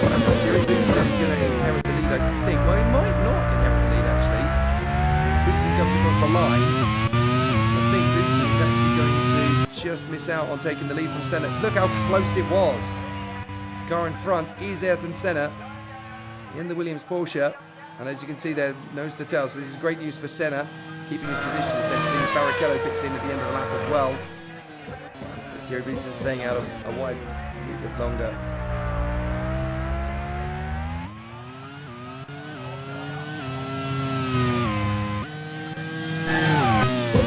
We are on board now with the Ferrari of Michael Schumacher. A pretty crushing defence of the last few races for Ayrton Senna in the Williams Porsche, having won in Canada, having won in Mexico. This championship attack is really of course never scores points until they come through in the top 10 of the finish of the race, not at the start.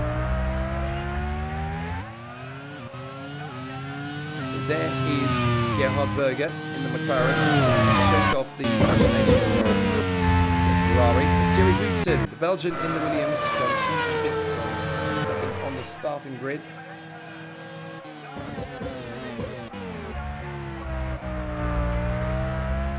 Still battles in the midfield, everywhere you look.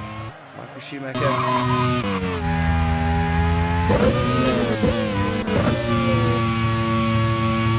The hairpins and onto the short stretch up the right, left, right, which is the final couple of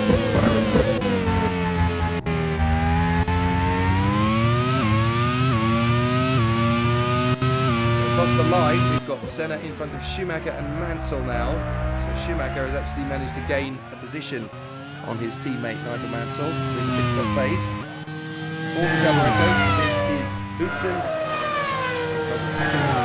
Across Alesi and Alessandro Nannini. Oh, and a spin for Okio Katayama out of the final turn. So Katayama loses the Honda.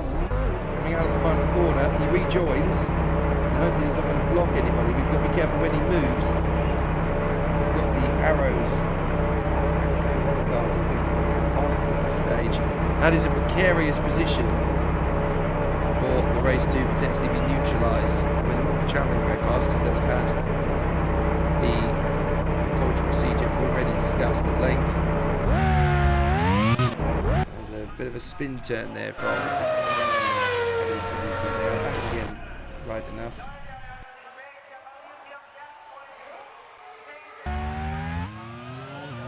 So There is Heinzel Frentzen going to 16th. There's a yellow flag flying. A yellow flag is flying on the road. Not entirely sure who's gone off the road there. It looks to me as though that's looking around Europe. My moment to do that. There's a Senna. 2.5 seconds clear of Nigel Mansell. Schumacher is coming to the bits for his stop. In the Ferrari down to 10th place.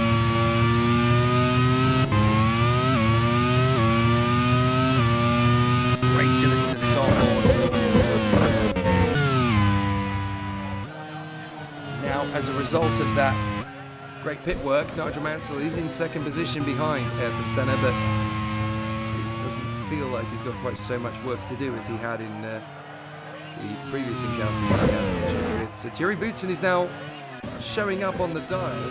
Showing up on the dial I've got in front of me when we look at drivers in that particular area. It's showing that they're leading the race, but they're definitely not. Not unless your name is Senna.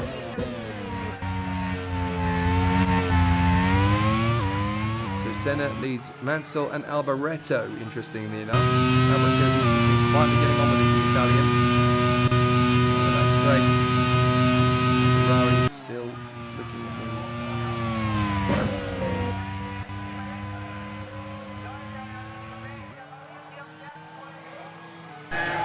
Down the back straight.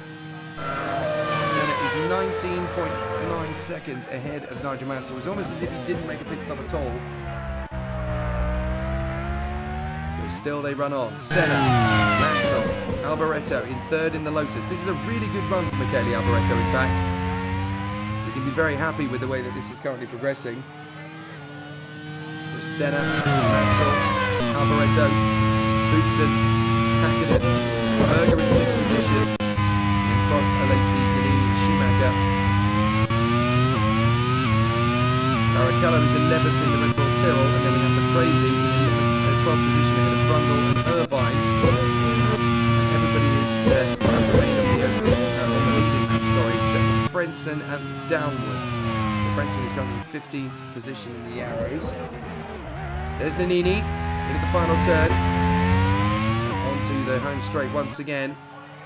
Battling away for position. That is Nannini trying to shake off Schumacher in the Ferrari. 9th position.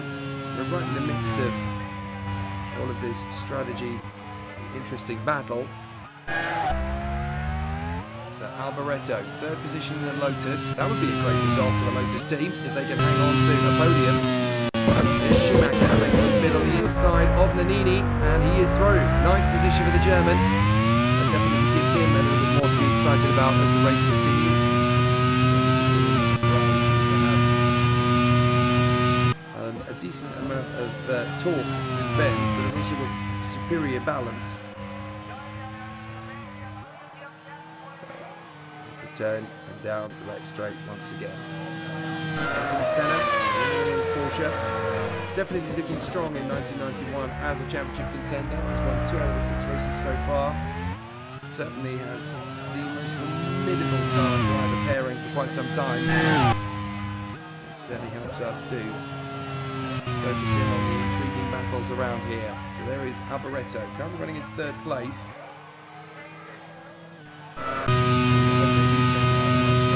There's a good thing I love. Honda, sole remaining problem, of course, because Suzuki dropped out at the beginning of the race.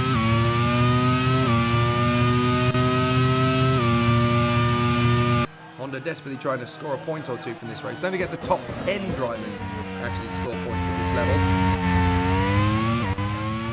15 points for the win, 12 for second, 10 for third, all the way down to just 1 point available for 10th position. Certainly more than 1 point in the offing for Ayrton Senna, the Brazilian, going very well at this point in proceedings and certainly looking very calm and confident as things currently progress. It's looking very neat and tidy. Through comes Alboreto.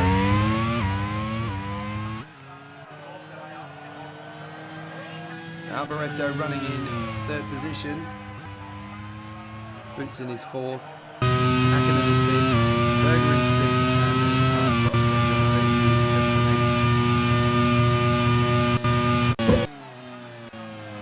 Alesi is now being caught by Schumacher in the Ferrari. The Frenchman on home soil here in this Grand Prix, of course. And the Magny-Cours circuit. It's a nice little queue building up in front as well, so if Schumacher can dose himself up the inside of Alesi, he'll have the likes of Hakkinen, Berger, Prost, and Schumacher all involved. A little tussle just outside the top 10.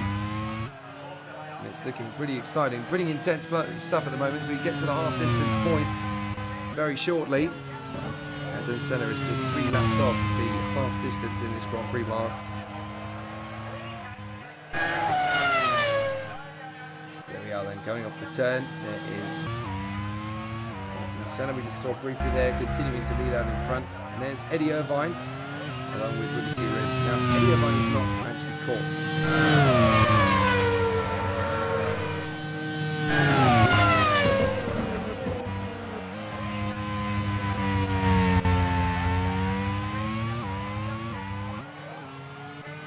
We're on lap 34 out of 72. Kelly Alvaretto is maybe right on board with here.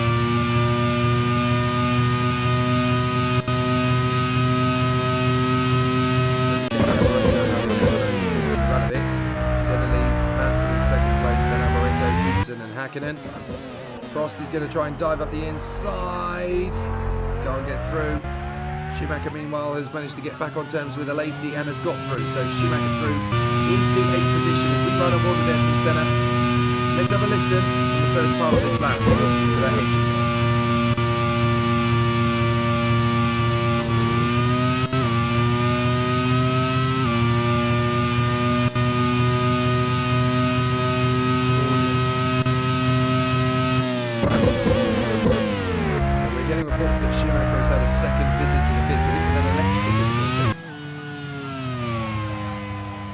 Drivers having moments like that and not quite being able to make it back to the pits in the grid position the drivers wanted to start from.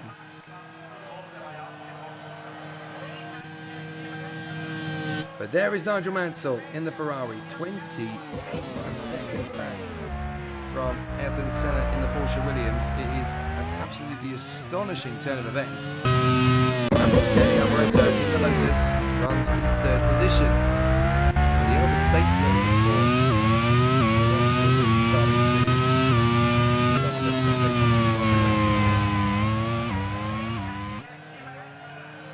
As we watch Ayrton Senna in the Williams going through turn 1, having a wonderful race of it. Looking for win number 3 this season. Probably could have won in Brazil had he gone out in a decent set of racing overalls and balaclava helmet rather than the balaclava, getting his visor, steam him up and cause more problems. I think it was one of the Italian sport prototype.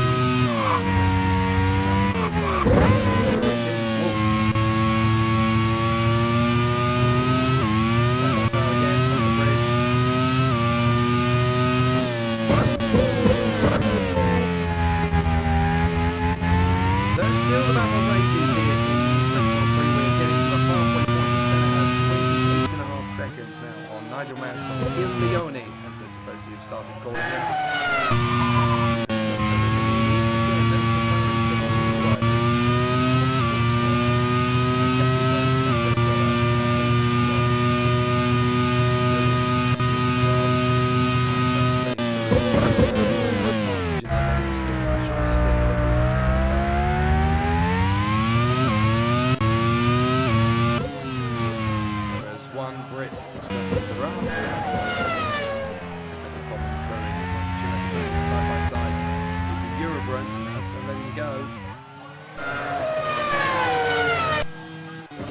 Trying to make his bid there on the inside of Mika Hakkinen. Not working. Oh, that's Eddie Irvine. Eddie Irvine in the Ligier in trouble. So I'm afraid that is game over for Eddie Irvine. Mechanical problems dropping him and the Ligier team out of this race. So I would suspect a very frustrated Eddie Irvine trying desperately to work towards the points.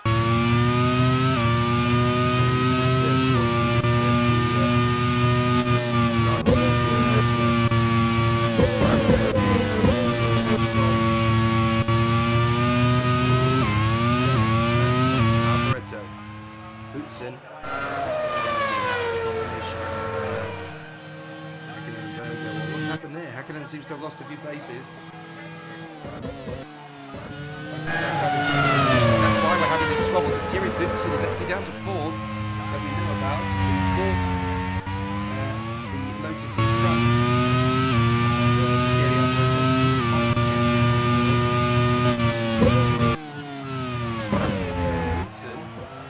Boutsen is trying his best here and not really getting the benefit from this at all. So a big situation starting to come through, but Senna in front of Mansell now by half a minute. So the Porsche Williams really having a very exciting battle of it at the moment. So Michele Alboreto in the Lotus, just 10 seconds back now from Nigel Mansell. As they continue to run on through, for the time being, it's been still a rage around this course. Out in front of Mansell, then Alboreto. Schumacher trying to bounce back. To get through there on Alain Prost. You do know that's a 3-time world champion who are trying to pass young Michael.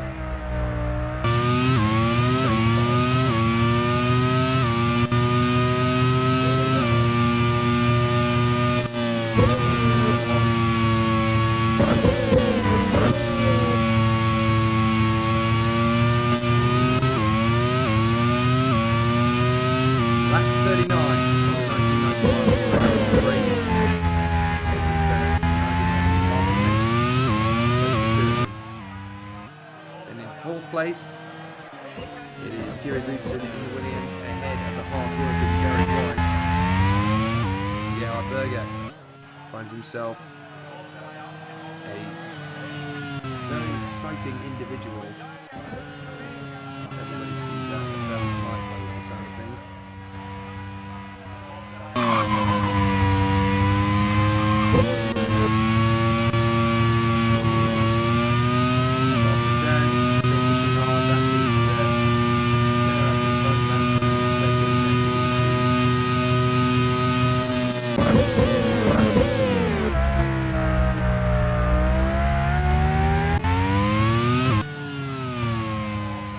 The Williams Porsche of Ayrton Senna, the Brazilian doing a grand job here, continuing to extend that lead. There's Riccardo Patrese in the sole surviving Ligier. It has not been their race at all, but now he gets the move there to move up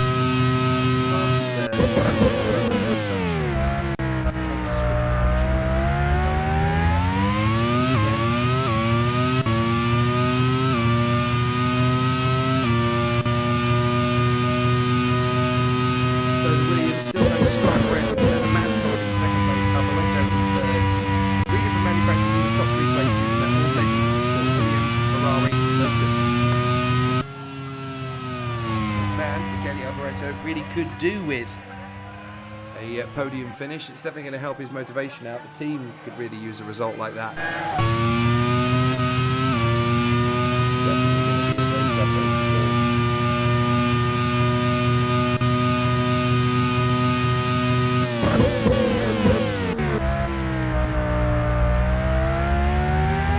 After the final hairpin, there's still some good battles everywhere you look. Nigel Mansell in the Ferrari.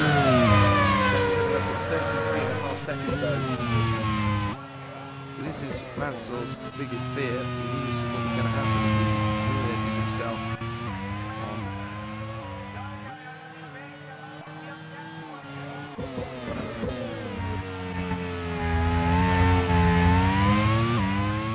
So heading across the line and now into lap 41 and 71. Right on board with Ayrton Senna.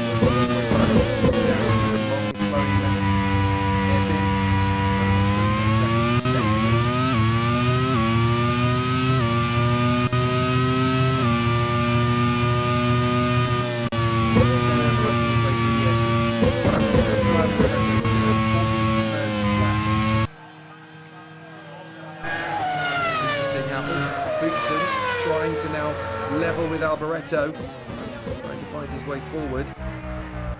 Some really exciting battles there as Rubens Barrichello now trying to get his move on the inside. Oh dear! Rubens Barrichello dueling away. Alboreto is now trying to fend off the team.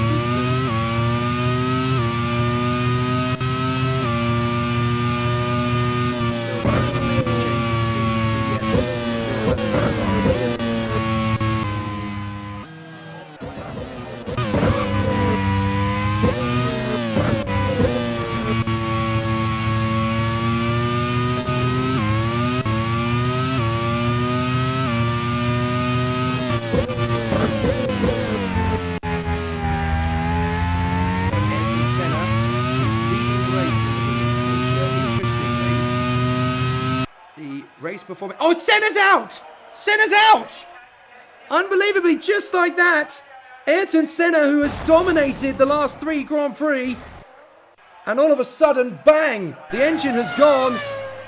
An absolute dominant performance from Ayrton Senna has come to nothing. Senna is out of the race. That is absolutely disastrous for the Brazilian, who is looking good to take the lead in the Drivers' Championship coming out of this race.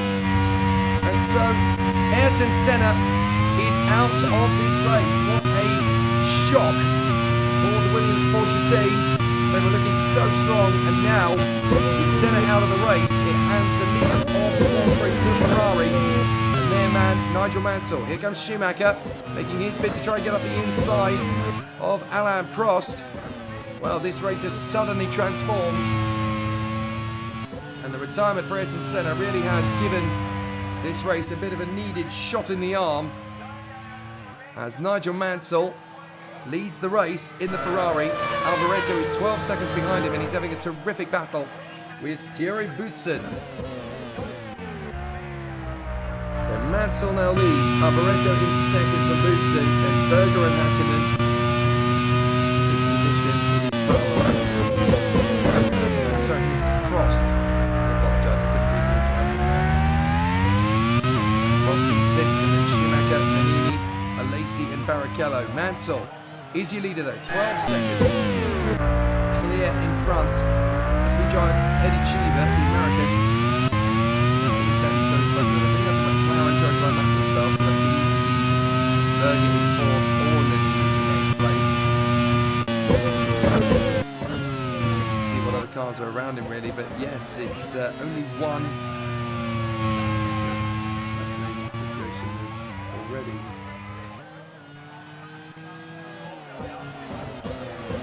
Senna's terrific run has come to a premature end. So now it's this man, Thierry Boutsen, with a chance to go for the win. He will certainly never have felt quite so motivated for a while. As that move from Alesi, it is a brilliant dive as Alesi and Barrichello in the 2 Red Bull Tyrols make the move there on Riccardo Patrese in the Ligier.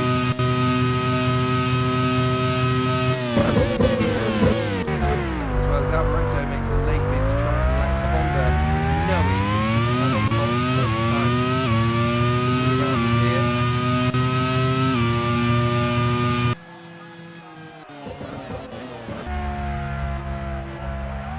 So Alessandro Nannini is the man you're watching now in the McLaren, trying to work his way forward.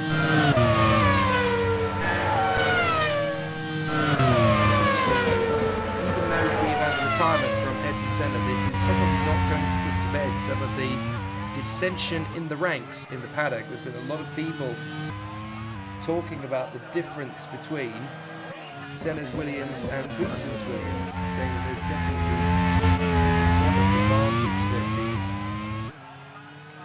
the Williams team are using on the underside of the cover of the floor.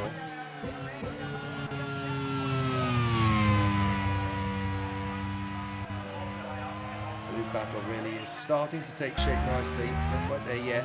Nigel Mansell, race leader, trying to lap Benetton and Bell.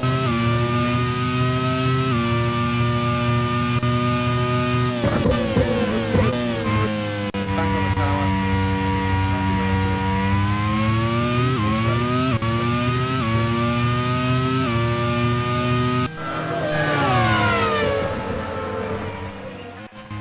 Lotus is driving beautifully right now, as we said. Good work from Michele Alboreto.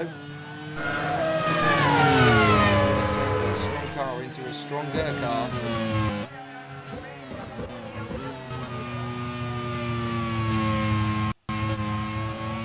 So the way I see that, there's every intention in the world for fortunes to suddenly start turning around again.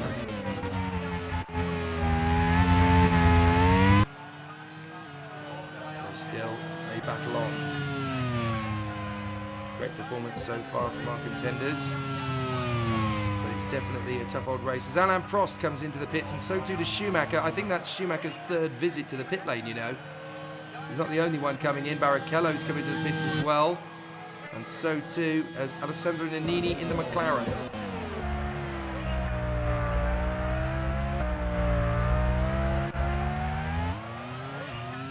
So the race continues on in earnest for Michele Alboreto, now running in third position. Gerhard Berger, who is starting to pile on the pressure in the McLaren. So a long way still to go in this battle. As we are on lap 46 out of 72. It's a short lap here. So at the end of this one, we will have just 26 laps remaining in this French Grand Prix. As in comes Nigel Mansell, the Ferrari driver that was leading, has taken over the lead of the race. But now that there's been a pit stop, it's Boutsen who now leads in front of Alboreto and Berger. As Hakkinen will go up in the 4th position, so Nigel Mansell will lead the pits. In what is almost certainly for Nigel Mansell going to end up being 5th position. There is Rubens Barrichello, the teenage charge in the all-newly named Red Bull Tyrrell squad. Kind of making official what we already knew was likely to be official at some point.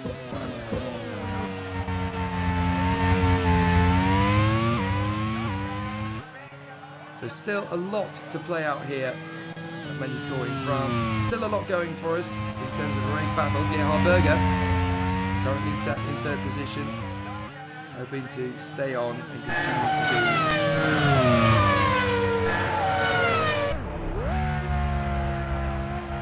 T-Ribs having his moments at the back of the field as well, but to be lapped by Lamara, that can't be good for the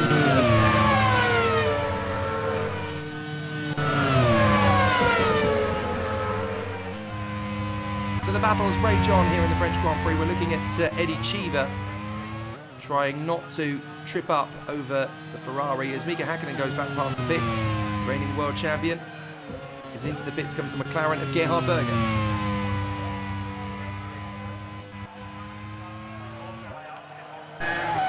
Berger has definitely found himself in a difficult situation now for the second half of the race, because obviously having made the pit stop, he's going to be out of sequence with everybody else. So a very interesting race. Now, very tricky stuff for the contenders. It's very good action out at the moment on the circuit. Boutsen versus Alboreto versus Hakkinen.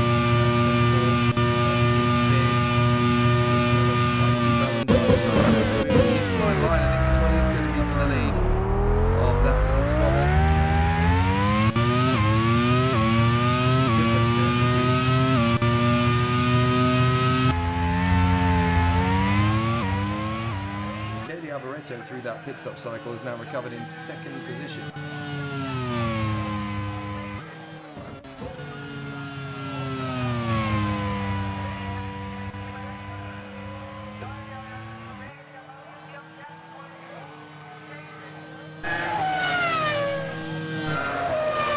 Lap 49 here at Magny-Cours. Boutsen leads Alboreto by 2.3 seconds. Hakkinen is 7 seconds back off the lead in the Brabham. Nigel Mansell in the Ferrari finds himself in 4th position after all of that. So Boutsen is a spin for the Brabham. That was Hakkinen spinning off the road, I do believe. The back end of Hakkinen's Brabham got very sideways. I wonder if he's had some kind of oil leak or something. But certainly Hakkinen losing the back of the Brabham. Mansell's gone back through to 3rd, sorry. Alesi's come through to 4th position. But there is Mika Hakkinen, as you can see, stranded. Gone off the road in the chicane. It looks to me as though he's carrying far too much speed in through the turn. I'm afraid that's really cost him. He's now trying to recover it. Get back onto the circuit once more. He's managed to do that. He actually had to drive the wrong way around the circuit very briefly. Now there is an interesting rule that has been written about that one, in the sense that provided it can be proven that the decision to take the escape route is intentional, decent motive, same severity as in previous times.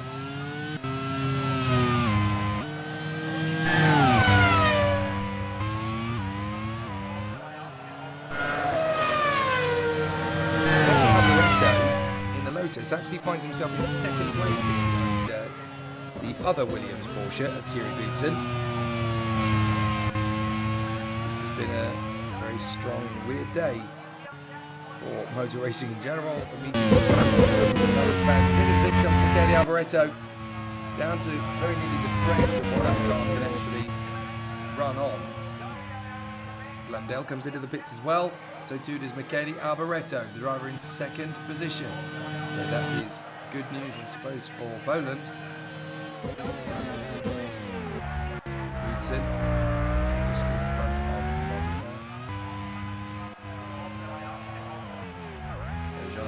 ninth position, trying to work his way forward. Sorry, the Red Bull Terrier. Camouflage livery really didn't last long.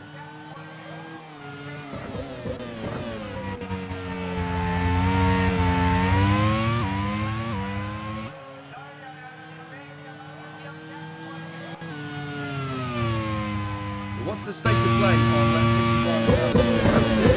Mansell is slowing. That's what's happening.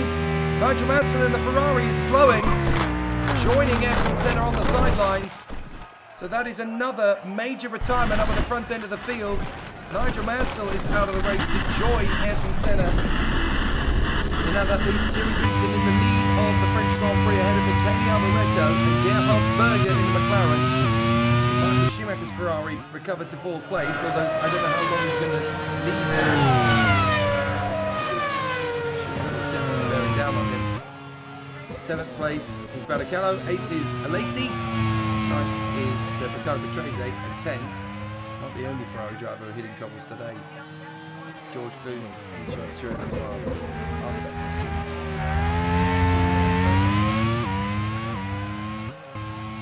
So Thierry Boutsen, the Belgian, is now very much in San Marino Grand Prix mode as he leads where his elder teammate elder statesman in the squad has essentially landed him at the finishing number.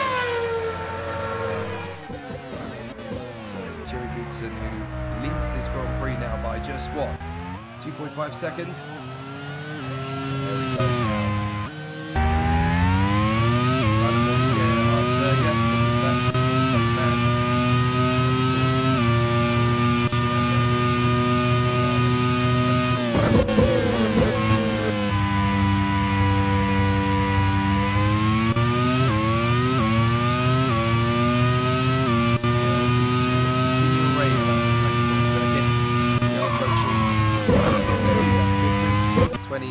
Laps to go. Here is Thierry Boutsen. I'm shame that back to the pits. Even more baffling that that's not so long a walk on this part of the circuit for last year's man on form, Chris McCarthy.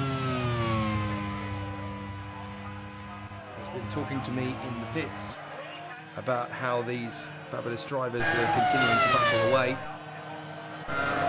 Boutsen, Alboreto, Berger, Schumacher and Prost in the top 5. We're talking to a lot of journalists about how things are playing out, and there seems to be a rumble going on down in the paddock about the legality of Ayrton Senna's Williams. It's not just the Williams team that there seems to be a little bit of disquiet about. It's actually Ayrton Senna's Williams alone.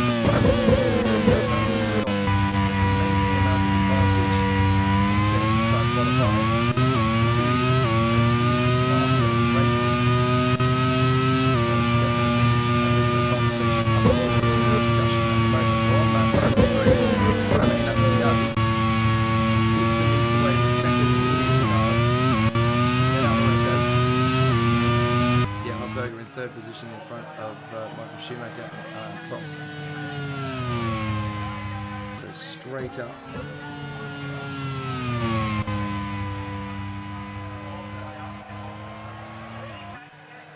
On to the back straight. Still looking good for Boutsen. With Alboreto in a very fine second place. Berger in third. Schumacher. Trying to make his beard on the inside. Oh, that's Mika Häkkinen going off the road again.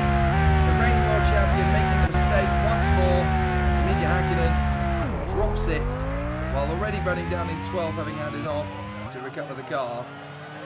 Now I'm afraid he's a bit of an interesting job, is that mechanic. When Aurelio lifts the box up, it's not going to be anything dependable or reliable.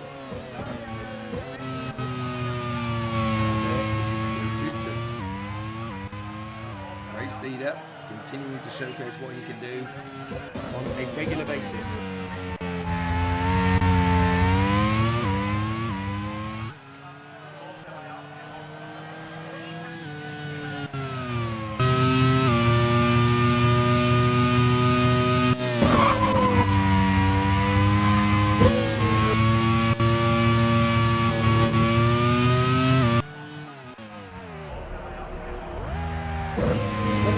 About the present state of affairs. Thierry Boutsen leads the French Grand Prix, having had retirements from several of the big players in this Grand Prix already.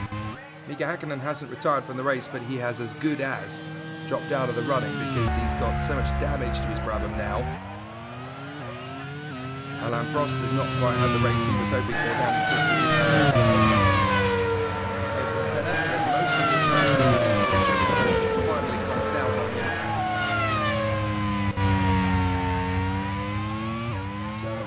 Interesting discussion is set to take place, I think, regarding Ayrton Senna's car.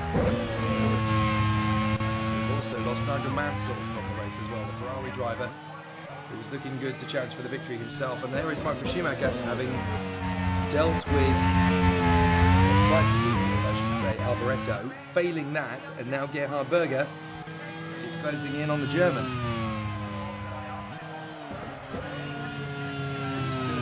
Going on in the closing stages of this Grand Prix, in the Lotus. 2.7 seconds back from Thierry Boutsen. You've got to be so careful now to position the car throughout. Riccardo Patrese comes into pit lane.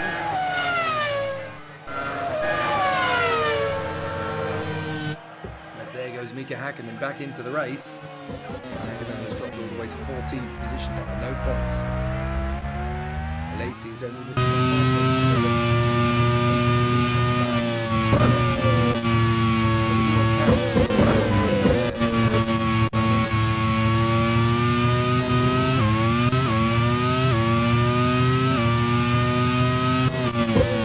Now we wait to see closing laps of this Grand Prix. Going to lap 57 out of 72, 16 laps remaining then of the French Grand Prix. I have to say, Magny-Cours, as a new venue for the Grand Prix World Championship, has already produced some great entertaining races. It looks as though there's definite benefits to a new Grand Prix venue every time, but certainly one right here is flying up the inside to put a lap then on one of the Banettons. That is very excitable and nonetheless dependable racing here. Watching the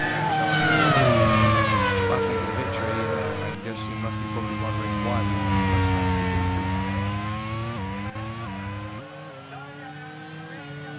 There is Thierry Boutsen having a solid race in it.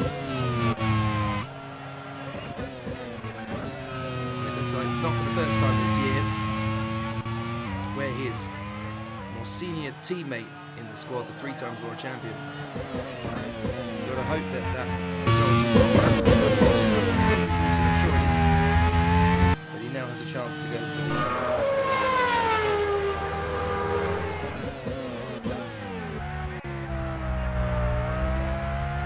Still, we had more laps to the tally. Still, we are none the wiser as to who's going to get the victory. Covered by exactly 1 hour.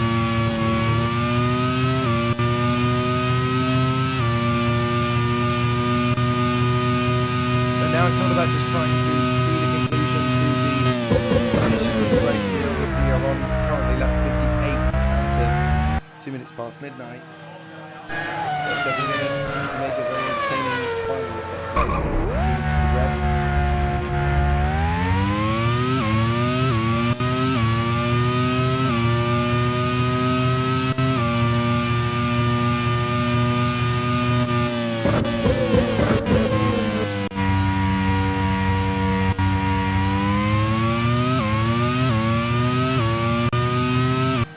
Lap 58 out of 72, the new venue for the French Grand Prix 1991. Thierry Boutsen, 3.4 seconds ahead of Michele Alboreto in the Lotus in second position. And then Michael Schumacher in the Ferrari, doing the best job he can to make progress. Gerhard Berger, however, is the car that we are currently watching. He's in between jobs at the moment, fourth position. On one with Michele Alboreto in the Lotus. Let's listen in.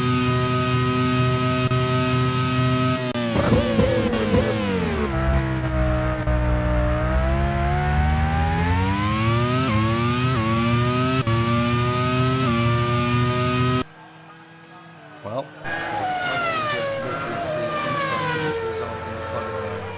in the paddock, behind these incredible helmets, hidden away, cocooned in this battle. They can't do anything as the Phillies really quite neutral. Continue to make steady steps.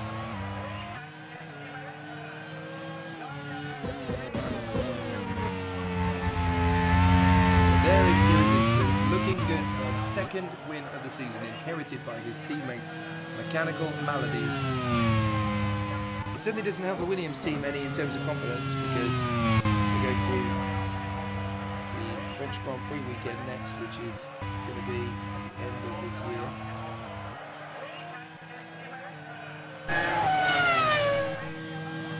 It's very intriguing to see how this is all going to play out. By the time the final checkered flag falls, we have got 59 out of 72, so we've got 13 laps to go, including this one.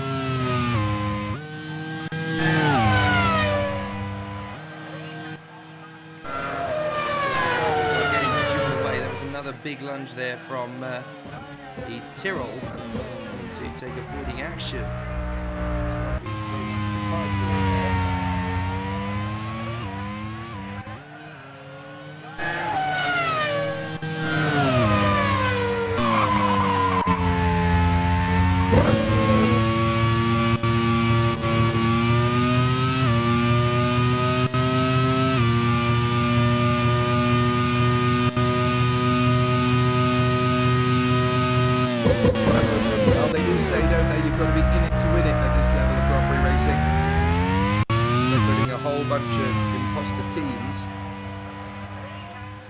Definitely makes them feel much better.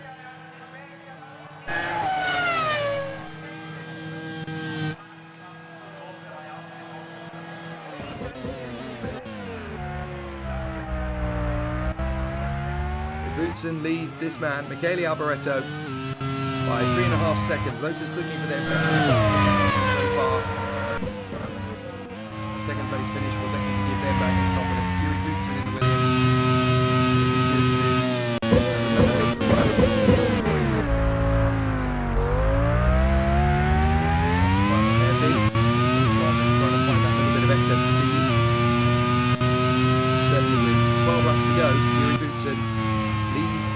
Of Michele Alboreto.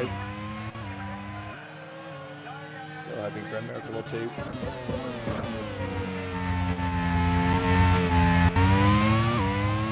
Out of the final turn and onto the home straight to finish lap 61. And so people should really start saying their goodbyes now, I guess, to this race battle. We've got 11 drivers in the mix to try and go for it. Is that Mika Häkkinen locking up again? It is. He's just had absolutely no fortune in this second stage. Still there are battles everywhere.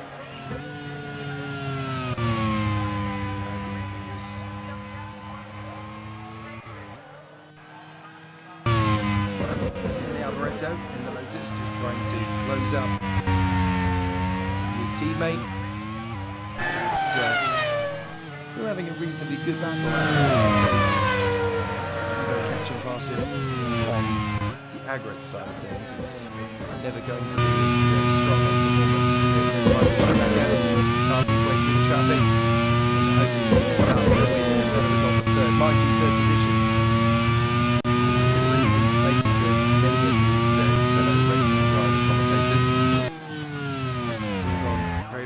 somehow. Jonah Lacey just following in behind Alessandro Nannini at the Benetton team.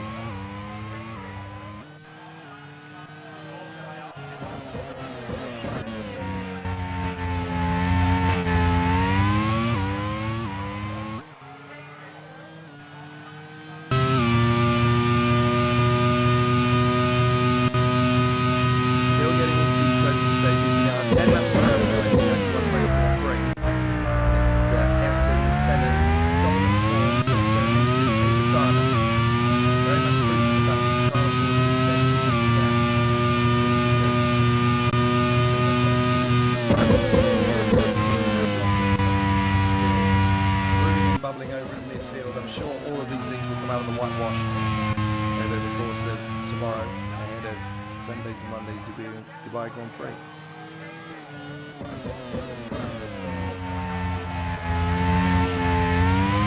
Back onto the home straight. And so far so good for the house.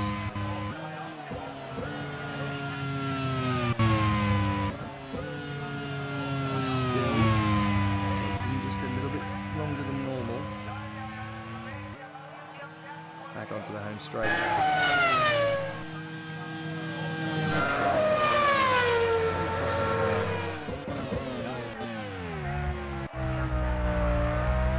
Certainly for the time being, it is Boutsen ahead of Alboreto. 8 laps to go. By my money, we've got 16 drivers still running in.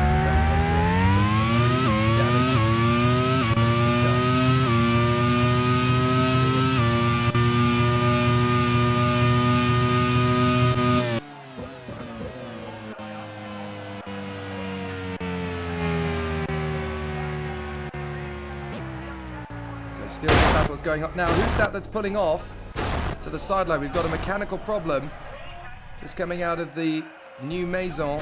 It's Frenson. It's Frenson in the arrows. So there is no points for Heinz-Harald Frenson this time in the French Grand Prix at Magny-Cours. He's tried his best to work his way forward, but it's just not going his way, is it? Meanwhile, over at the Jordan team, great opportunity to win this Grand Prix, squandered earlier on in the day, I think.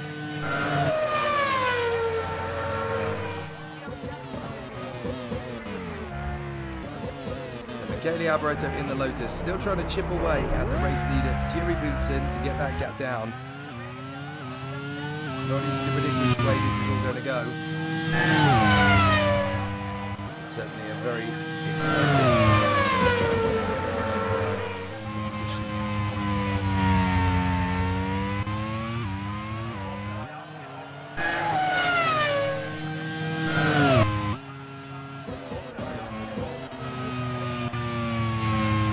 Out in front, 8 laps to go. It's going to be 7 laps to go when he crosses the line, but certainly looking good for... No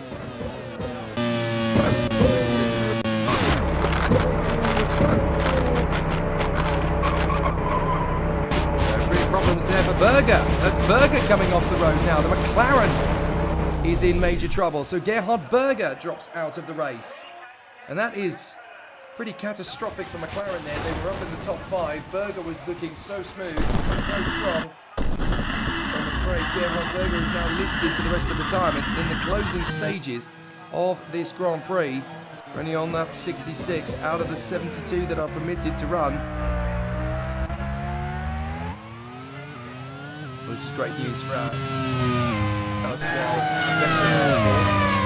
A lot of people are starting to write off the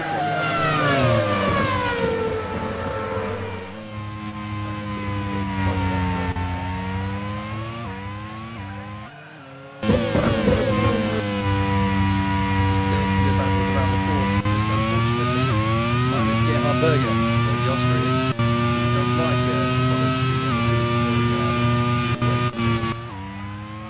It's always been a real favourite of his, and I can absolutely see why. Some good battles going on there, as the Lotus is being caught by the Eurobroom, which is attempting to unlock itself. And is that, hang on a minute, is that a Williams slowing? Is that a Williams slowing? That's Boutsen. Alboreto's gone into the lead. And there's the second Williams Porsche. So yet another race leader, yet another Williams has come off in the final stages of this race. There will be no points for the Williams team. They score nothing. Absolute devastation for Scott Woodward's team boss at the Williams Porsche team. Well, even Thierry Boutsen, who leads the Grand Prix for a fairly long time, is not going to be anywhere near the points, I don't think. Oh, just devastating for the Williams team. But look who's in the lead now. It's the Michele Alboreto Lotus. A very pleasant surprise for Michele Alboreto. But then I say it's a pleasant surprise. It's not that big a shock, is it? Because Michele Alboreto has been towards the top 6 for most of this Grand Prix, if not all of it.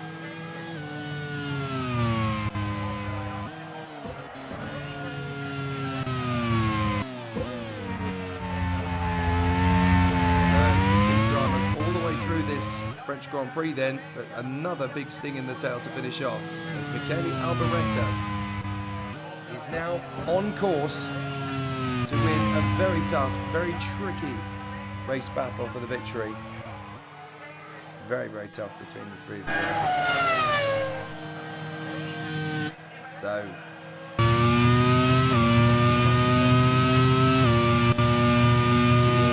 patience and battles out on the course around the way.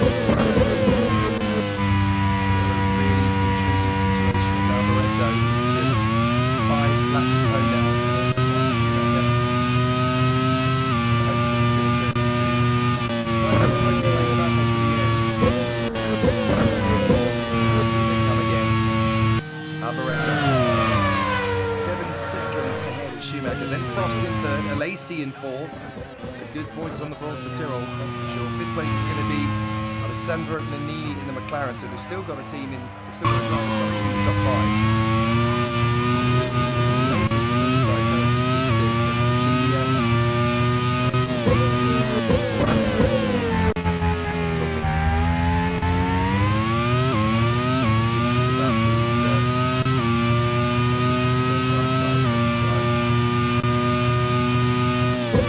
John Lacey in the Red Bull Tyrrell, on his way forward up from 4th position. He's the overall leader, both in class and in how many points, how many laps scored compared to everybody else.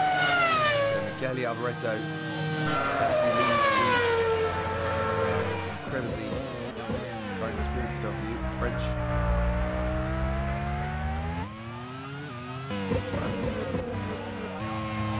Alain Prost is currently cruising home for 3rd position in the Brabham. That's how he's going to pick up a lot of his results, essentially, because on Snowden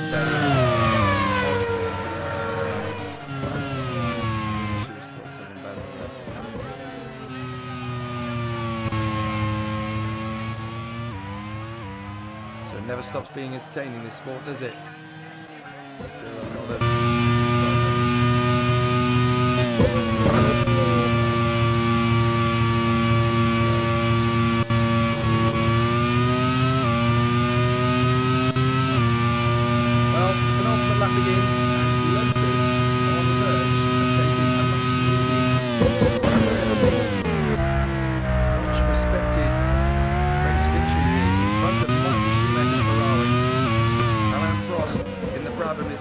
in 3rd position in front of Jean Alesi in the Red Bull Tyrrell and Alessandro Nannini in the McLaren. From Barrichello, Brundle is going to bring some points home for the Benetton team. As is Mark off the road goes Blundell! Big shunt for Blundell!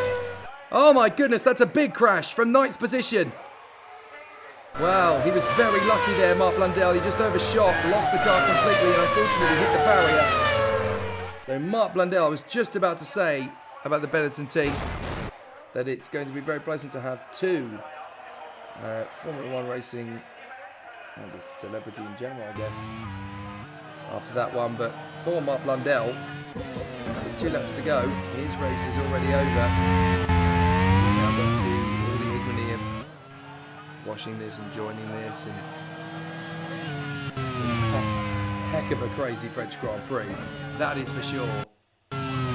So now we're getting to the closing stages of it, Michele Alboreto is really hoping that this is where we're going to see an exciting opportunity. So still a very tough run at this moment in time. Certainly Alboreto in the first position ahead of Schumacher, and Alain Prost in third position from Alesi and Nannini. 6th is Barrichello, 7th is Martin Brundle Benetton, 8th is Riccardo Patrese in the Ligier. 9th place is in the Brabham, and interestingly in 10th position now is Ukio Katayama. Chiva and Ribs, the only other cars in the race. So we're down to an attrition rate of just 12 cars from 26 starting.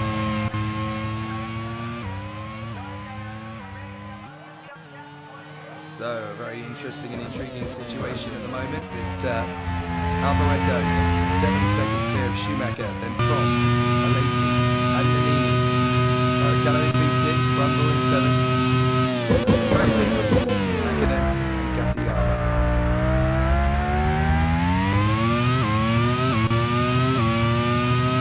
What an opportunity this has turned into now for Michele Alboreto in the Lotus. I don't think he had any clear idea, certainly in the halfway point, that there was going to be an opportunity for Lotus to come through and take a victory in the French Grand Prix. Certainly not today. And Nigel Mansell was so far in terms of what they've been able to achieve.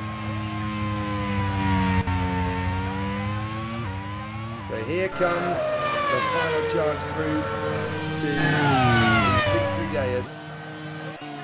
But it's going to be a very dramatic end to the race, and certainly a very exciting one for Michele Alboreto in the Lotus. Michele Alboreto has come through. I'm not sure why the director isn't showing us the rather dramatic race winner. But Michele Alboreto has come through to win the 1991 French Grand Prix.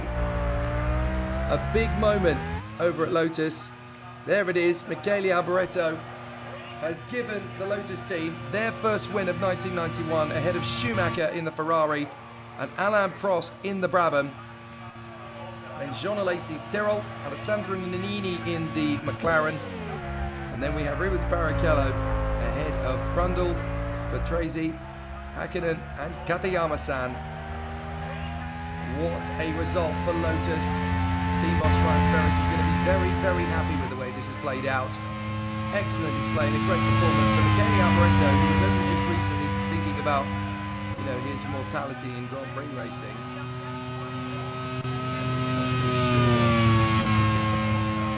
But the checkered flag goes the way of Michele Alboreto. He is very delighted indeed, and the Italian has put in an excellent display. Michele Alboreto wins the French Grand Prix from Michael Schumacher and Alain Prost. Then Jean Alesi in 4th from Alessandro Nannini and Rubens Barrichello. The final points finishers, Martin Brundle, Riccardo Patrese, Mika Hakkinen and Ukio Katayama. As Eddie Cheever and Willie J. Robs were already popped. So Thierry Boutsen, Berger, Frentzen, Mansell, Senna and Irvine all saying those lovely sentiments throughout to keep the battle flowing. An oil leak for Nelson Piquet. Gearbox for so many drivers to retire from. Senna set the fastest lap of the race, but Michele Alboreto was the one who came through for the race victory. A very dramatic end to racing here at Magny-Cours. It's the first time on this circuit. Obviously, having seen how the race has played out, the drivers and teams can obviously then assess the situation and look at a potential alternative to the Grand Prix de France in such a fabulous location. So there we are, ladies and gentlemen. It's Lotus that draws blood and takes the victory here in Magny-Cours. There's still plenty to go in the championship fight. Next up, it is the home of British motor racing, Silverstone. Can the Williams team put it back together again, or will Lotus get another chance? And what about the other British teams in the mix? Along with Williams and Lotus, there are so many others that want to go for the top spot. Brabham will be in the mix, Ferrari will be in the mix, McLaren will be in the mix. From Jake Sanson, here in Magny-Cours, there is plenty more racing still to come from the Retro Racing Managers League in the 1991 Grand Prix World Championship.